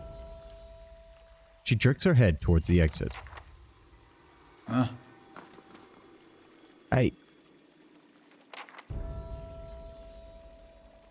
I'll be honest. Still not very impressed with Maneha as a companion. I really am not. Really am not. I don't even know. What would it be? War axe? Battle axe, I think is the only axe. Now that I think about it. Oh, the hatchet is there. That's the fast one. I'm honestly surprised there's no two-handed axe. That's weird. I just realized that. There's two one-handed axes. You have hatchets and battle axes, but you don't have two-handed axes. That's interesting. Yeah, nobody is. I'm not surprised. Like, it's like you made Zawa interesting. Like, Zawa's interesting. The Devil of Karok's interesting. It'd be night if you want the weapon focus. Yeah, that's what I'm thinking. Just to make her more accurate. Like, that was really underwhelming. Like, excessively underwhelming. The Glenfathan astronomers who predicted the Lover's Tide that destroyed Andra's gift took many of their instruments and notes and hid them out of fear that they might be captured by the Adirans. Decades after the war, the tribes recovered the astronomers' work. Unfortunately, all the original astronomers had died, and much of their writing was penned in an unknown cipher. Two Valian dukes have offered a reward for anyone who can help crack the cipher for the Glenfathans. The tribes are reluctant to let anyone look at their notes, but believe it would be easier to share their knowledge than let it remain a secret. Well, we'll send Haravius. He should be able to handle that, no problem. But, yeah, Maneha's the worst companion in the game because she isn't interesting at all. Yeah. And, like, the one interesting thing is, and this is also the one interesting thing about Andra, which is the removal of memory. Again, memory can be very interesting in a setting like this because of the soul fragments. But when it overwhelms someone like it was Maneha, I can understand why you'd want to give up those past memories from a previous soul life. And that's perfectly understandable. It's a good setup for a quest. But that's literally all there is. That's all she does. There's literally nothing else. And no offense, it's still not making me feel any better about the Andrites. I still think they're nuts. Finished. Devoted follower of Wodaka. Increases damage. Inflicts persecuting for 6 seconds on hit. Why does this not tell me what persecuting is? Oh. Wait, what? Why did it... Oh, because I clicked the wrong button. That's why. I am very tempted to just get her out of my party now because I mean, okay, I will keep her around just for this temple because hopefully there will be some kind of interaction since she's an Andorite faithful. But if not, I'm dropping her ass and I'm bringing Pallegina back in. Yeah. This is the record? Oh. Yes. See that it is cast away with the others. Honestly, you know what? That setup is done better with Grieving Mother. Her bad ending, which you didn't do, involved you wiping her memory due to her intense guilt over what she did, which is way more interesting than what Mineha did, because Mineha just struggles with an awakening that wasn't her fault. Grieving Mother wanted to forget something that she did, and it still fits with their background being a Cypher, and it even makes more sense if you're playing a Cypher who's a Watcher who is a Cypher. It's exactly the kind of thing you would have to do. I mean, I guess I'll take that. Sure. More lockpicks. Monsters of the Dreadfire Archipelago, Nasatak Poetry, The Sea and Her Love. I have a feeling we will need to remember this one. The sea beheld her love shining bright from on high. She bade him come down from his place in the sky. Her love could not be swayed, so she took a piece into her heart, and all who saw her grieve that day sleep in her bosom still. The rhyme was working until the last line. What the fuck? I am not a poetry person, so maybe there's a specific type of poetry that rhyming scheme works with, but that was really bad. Giftbringer Iden, that's another one we'll have to look at. The Moons of Aora, the Tides of... Oh god, there's a lot of this stuff that we're... I will be reading this on the next session because, yeah, we're gonna... Also, this is just my opinion. I just kind of find Mineha visually unappealing. I wouldn't necessarily say unappealing. It's just kind of bland. Like, Kana is an Amao as well, but he's got that big toothy grin where you're just like, okay, this guy's, you know, he's happy, he's joyous, that kind of thing. Devil is, you know, she's menacing kind of looking. She's got that downward stare with the mechanical eyes. Zawa has this kind of disgruntled old man, but it's actually a contrast to how he talks, where he's very vocal and he's very loud and he's very flamboyant. I'd say the only other person who has an undistinguishable character avatar is probably Adair, but that's on purpose. Adair's the common man. He's kind of the salt of the earth kind of guy. He's meant to be kind of a visually like kind of just regular. All Mineha has is her intense jaw. Yeah, and it's just, I don't know, like the sidelong glance doesn't really say anything. You don't see her necklace or anything until you bring up the big picture. Like the others at least have something even on the small version. Like Durance is probably the best. The way he's got one eye that seems to be looking past you and the other that is locked on you is a great visual representation of his character. Aloth kind of has that passive, disinterested look that you'd expect from a noble. Again, even with his small one, because I don't want to judge just from the big one because that gives more details. This is the image you're going to be seeing 99% of the time. But all you see from Manawa is kind of that, I don't know, her eyes seem a little too small for the expression they're trying to go for. They want to give her like that sidelong glance, that kind of like she's not really paying attention. She's a little scatterbrained. But when you have the small version, you can't even really see her pupils, so it doesn't really look like that. You can get that from the other characters. You can still see Zawa kind of looking past you. He's kind of got that glassy, drug-fueled eyes. Right here. Devils of Karak has the mechanical eyes, so she's intentionally kind of deadpan. Aye? Aloth has the disinterested look that's meant to be very kind of serious and, yeah, extremely judging. That's the word you use for it. And, of course, we already mentioned Durance. But hers, because of the way the Amawa's face look, and she doesn't have the advantage that Kana has of that big, big grin that kind of makes him look really, you know, approachable and likable. She has sort of a subdued grin, which is a bit more noticeable here in the larger one. But it's just, yeah, it's just not as... She just doesn't have anything. And combine that with her relatively lackluster character here, and it's just kind of... It's just kind of bad. She's a bit of a DreamWorks grim. I can see that. I can see that. So, where the fuck does all this lead? We're going to finish exploring it here before I go outside or anywhere. There's got to be more to this place. I guess we'll just start taking what we need. Works for me. Okay, hold on. Maybe we can talk to this person now. What happened? Hold on. No. Quick save, then ask. The gem you tossed into the pool. Oh. I remember no gem. Okay, no. Never mind. No. I see what's going on here. I see what's going on here. We do not need to cause someone to have a mental breakdown because they just did what Andra lets them do. A massive crystal, its jagged edges iridescent with an unearthly glow, pierces through the dome. Mosaics and tiles have been carefully arranged around the strange rock. Thin film of iridescent dust floats on the calm surface of the waters, obscuring its depths. Well, I guess nobody cares if I take this shit.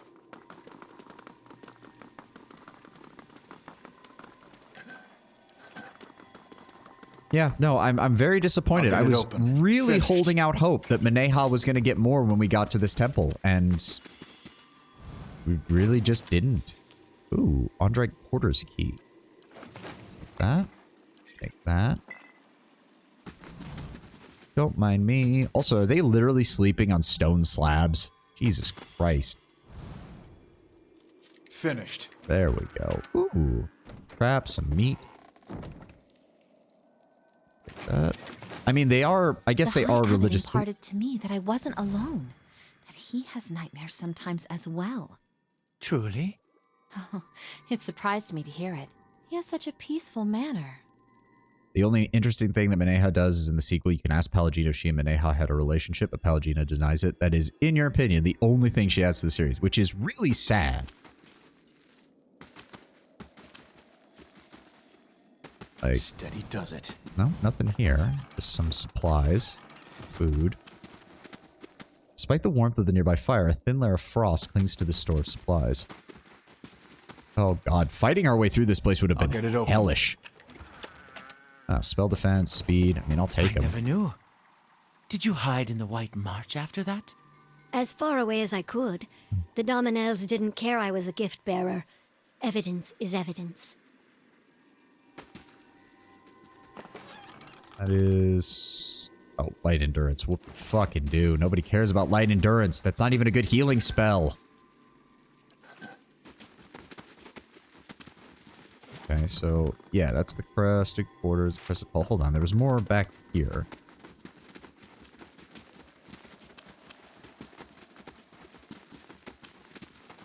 Also, wait. Oh, yeah, we're all max level now, so I even have even more incentive to get her out of the party so I can put somebody else in. Your presence of mind never falters. I don't know how you do it.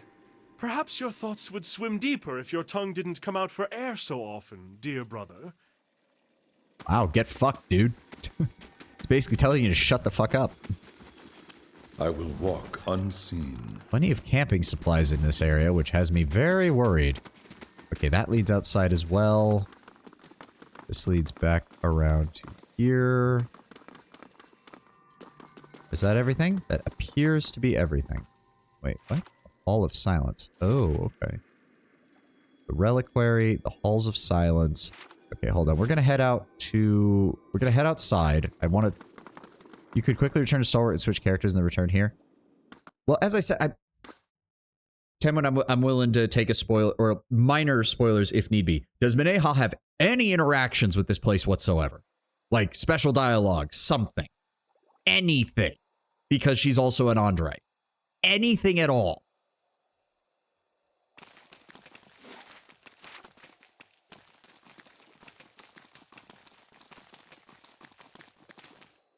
Door is sealed shut. I have no memory of it, so if there is anything, it wasn't significant. That's all I needed to hear. I'm not going to do it now because we've only got a few minutes left and I want to do some more exploration. But rest assured, before we continue the story, I will be swapping her out. God, such a disappointment. I was holding out hope. I was holding out hope there would be something. A mural is rendered upon the face of the rock. 4 panels seem to be arranged as some kind of story. First panel, Anthu, the end. Second panel, Saman, the flood. Third panel, Disaman, the ebb.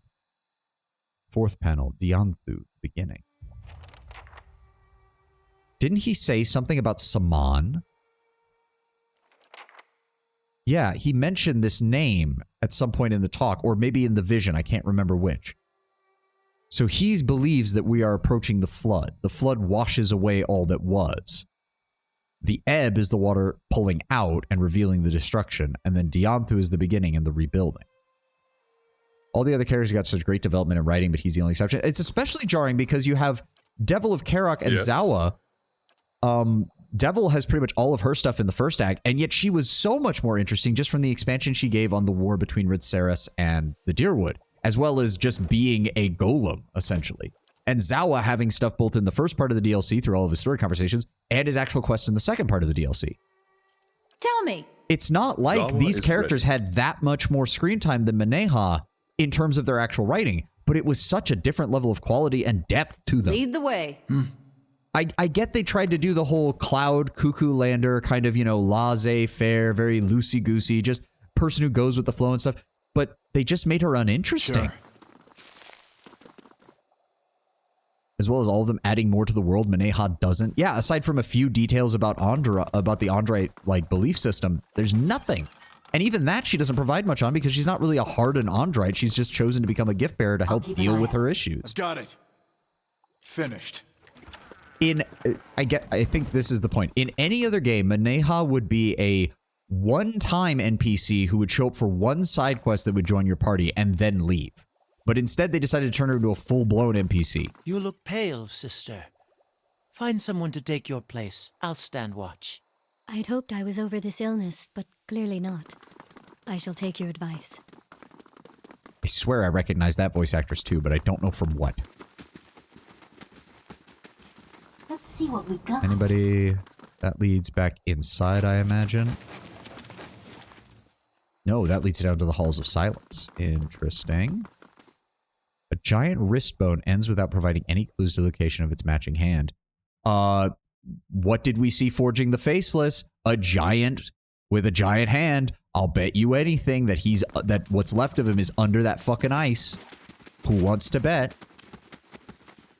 A coppery sheen glistens under this layer of ice that cling around this giant femur with the colors of a rainbow. Thanks, guys. Thanks for the free shit. Never gonna say no to that. Even our visitor is to be turned away, he said. What interest would our quarters hold? Our quarters aren't the worry. It's our brothers and sisters below. Oh, so that's what they're thinking of with the Hall of Silence thing. Yeah. No spoilers, Tenwin, but that's my running assumption right now. We did see the whole vision with that, so I guess it's not Abaddon. Or maybe it is. It would kind of make sense that if Abaddon got rid of his original body, he cast it off in a sort of Andrite ritual in order to become the actual god that he is, the god of craftsmen and forging. Appears to be a massive hip bone lies encrusted in a prison of rocks and ice. Oh, please, Abaddon, don't tell me that you were an idiot too, because you're about the only rational one that I've seen of the gods so far. The last thing I need is finding out that he's also fucking crazy. I mean, more crazy than a god usually is in a fantasy setting, I should say. Currents of wind bounce off the jagged rocks, rising to meet your face with a freezing touch. Yeah, we'll go a few more minutes. I peered over the edge. I could see no bottom. Ha! Perhaps if you pray, the lady will allow you to forget.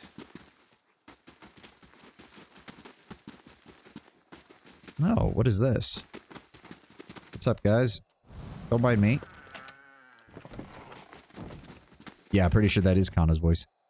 Oh, you stand at the precipice of a fissure that time has torn into the mountain upon which the abbey stands. A whistling wind calls out from the depths of the crevice, mournful wails hinting at the great descent into the from the edge into the dark and lonely spaces below. Encased in centuries of rime, a gargantuan skeletal hand hangs awkwardly above the gap. Its fingers are splayed in a pained pose, ice preserving the circumstances of the victim's death long after the flesh has rotted away. With only the ominous moaning of the crevasse to disturb your thinking, you consider your options. Considering the span of the gap and the position of the skeletal hand, you believe a well-placed grappling hook would allow you to reach the other side. Although positioning the hook may be tricky, the winds are not strong enough that they would endanger an attempt to cross. Sure, why not? The middle finger is a large target, but it sits in the midst of a buffeting wind that threatens to blow the rope and grapple off course. Whoever casts the grappling hook will need nimble fingers to ensure a good throw. So that would be Zawa, because he has the highest athletic score. Oh, was it a dexterity check? They really need to emphasize more whether it's a skill or an attribute check. During a quiet moment, Savant, waiting to release the rope during a lull in the gusty winds. During a quiet moment, it swings the grapple back and begins to rock the weight forward for a toss. Just before the release, a blast of air erupts from the crevice. He flinches, sending the grapple off course. It slams into the giant skeletal ulna with a cracking sound that you can barely hear over the wind's howl. Quickly spools the rope back from the depths to recover the grapple. I guess I'll try it? Does no one have... Hold on.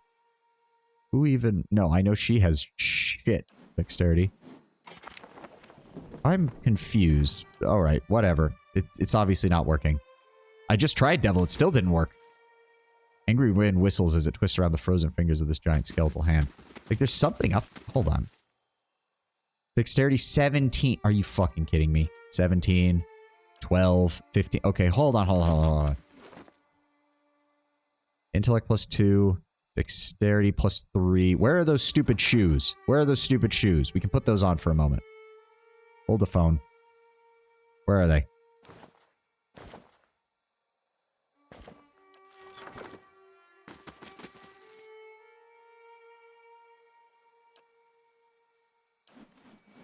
There we go. Swing across the chasm. There we go. There we go. Put my boots for my damage back on. Put that away. And this, yeah, that just, yep, okay. No difference. And then this leads us into the actual temple again? I was about to say, I knew I had a decent dexterity score. Oh. Oh, this gets, okay, hold on. Nice and quiet. Let's see what's in here. Let's be very careful. Oh. It took me a second to realize what I was looking at. Those are hundreds of bodies frozen under the ice. Correction, those are thousands of bodies frozen under the ice. I don't like this. I don't like this. The more I see, the more I dislike the Ondorites. Hovering over a skeleton half trapped in ice, a faint trace of essence lingers in the cold air of the cavern. Hold the phone. Manual save, because if this leads into some random encounter, I don't have time for that. But if we're just getting some dialogue, I'll do this last. Reach out to the essence. You let your soul envelop the essence. Memories spread in a thin mist under you, dim and torn, their scattered fragments floating like motes of dust in the twilight. You're walking into an oblong chamber. The stones of its underground walls glisten, still wet from the floodwaters. A hand clasps to your shoulder. You hear her whisper, "Arthrak, I don't want to look." The memory vanishes, and now all you see is slabs of stone. You're staring at it just inches away from the wall. Your fingers trace circles on it, digging into the moss that clings on its weathered surface. You're not sure how long you've been touching it. Perhaps you've always been. A scream jolts you. Its echoes thunder throughout the halls. Your ears hurt. A pain that digs deep, burrowing into your head like a twisted dagger. You run. The others run. You don't know them. You can't remember them, but somehow you take comfort in their presence. Yes, they can help you with the pain. The noise, you can kill it. The anger of the memory subsides, and now you're sitting down on steps carved on rock. Dozens of skeletons lie below, all beneath the frozen water. Their jaws hang open, silent. Yet what's that? A low rumble, gargling, growing, deafening. You snap your head to the side in anguish, and you see it. The water, rushing down the hall, pushing you in a torrent of white foam. You fall. Your mouth begins to shout, but your screams are muffled as it fills with water.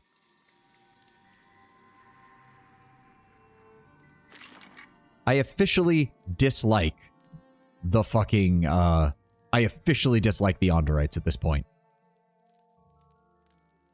Quetzalcoatl was a famous raider from the Ishamital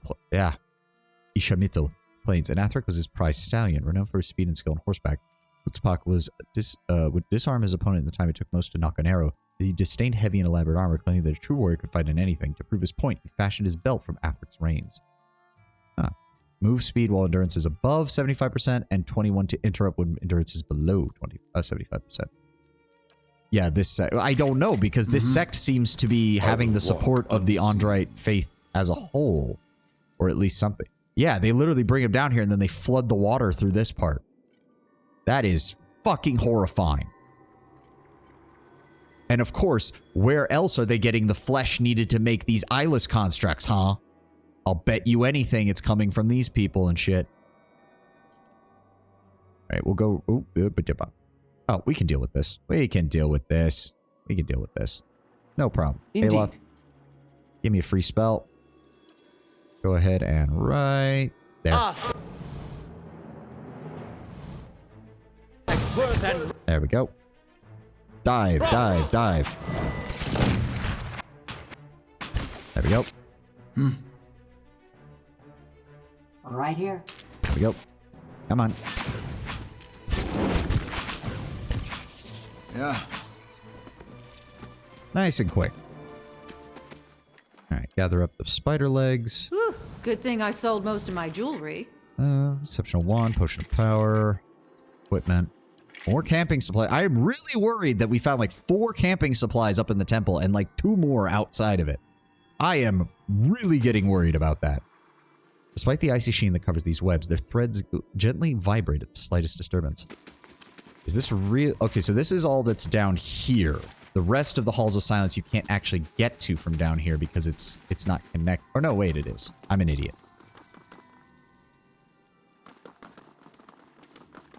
God, this is horrifying. This is fucking horrifying. There's no other word for it.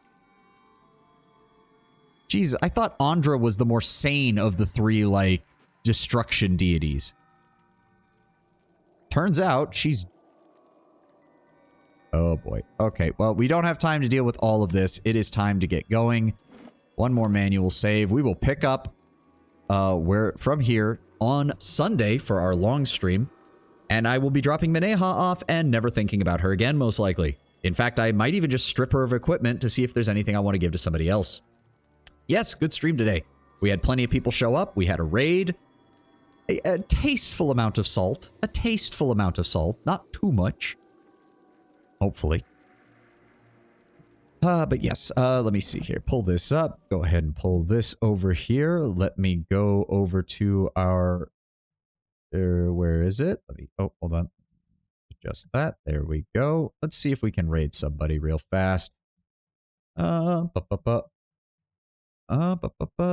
up? Who's up?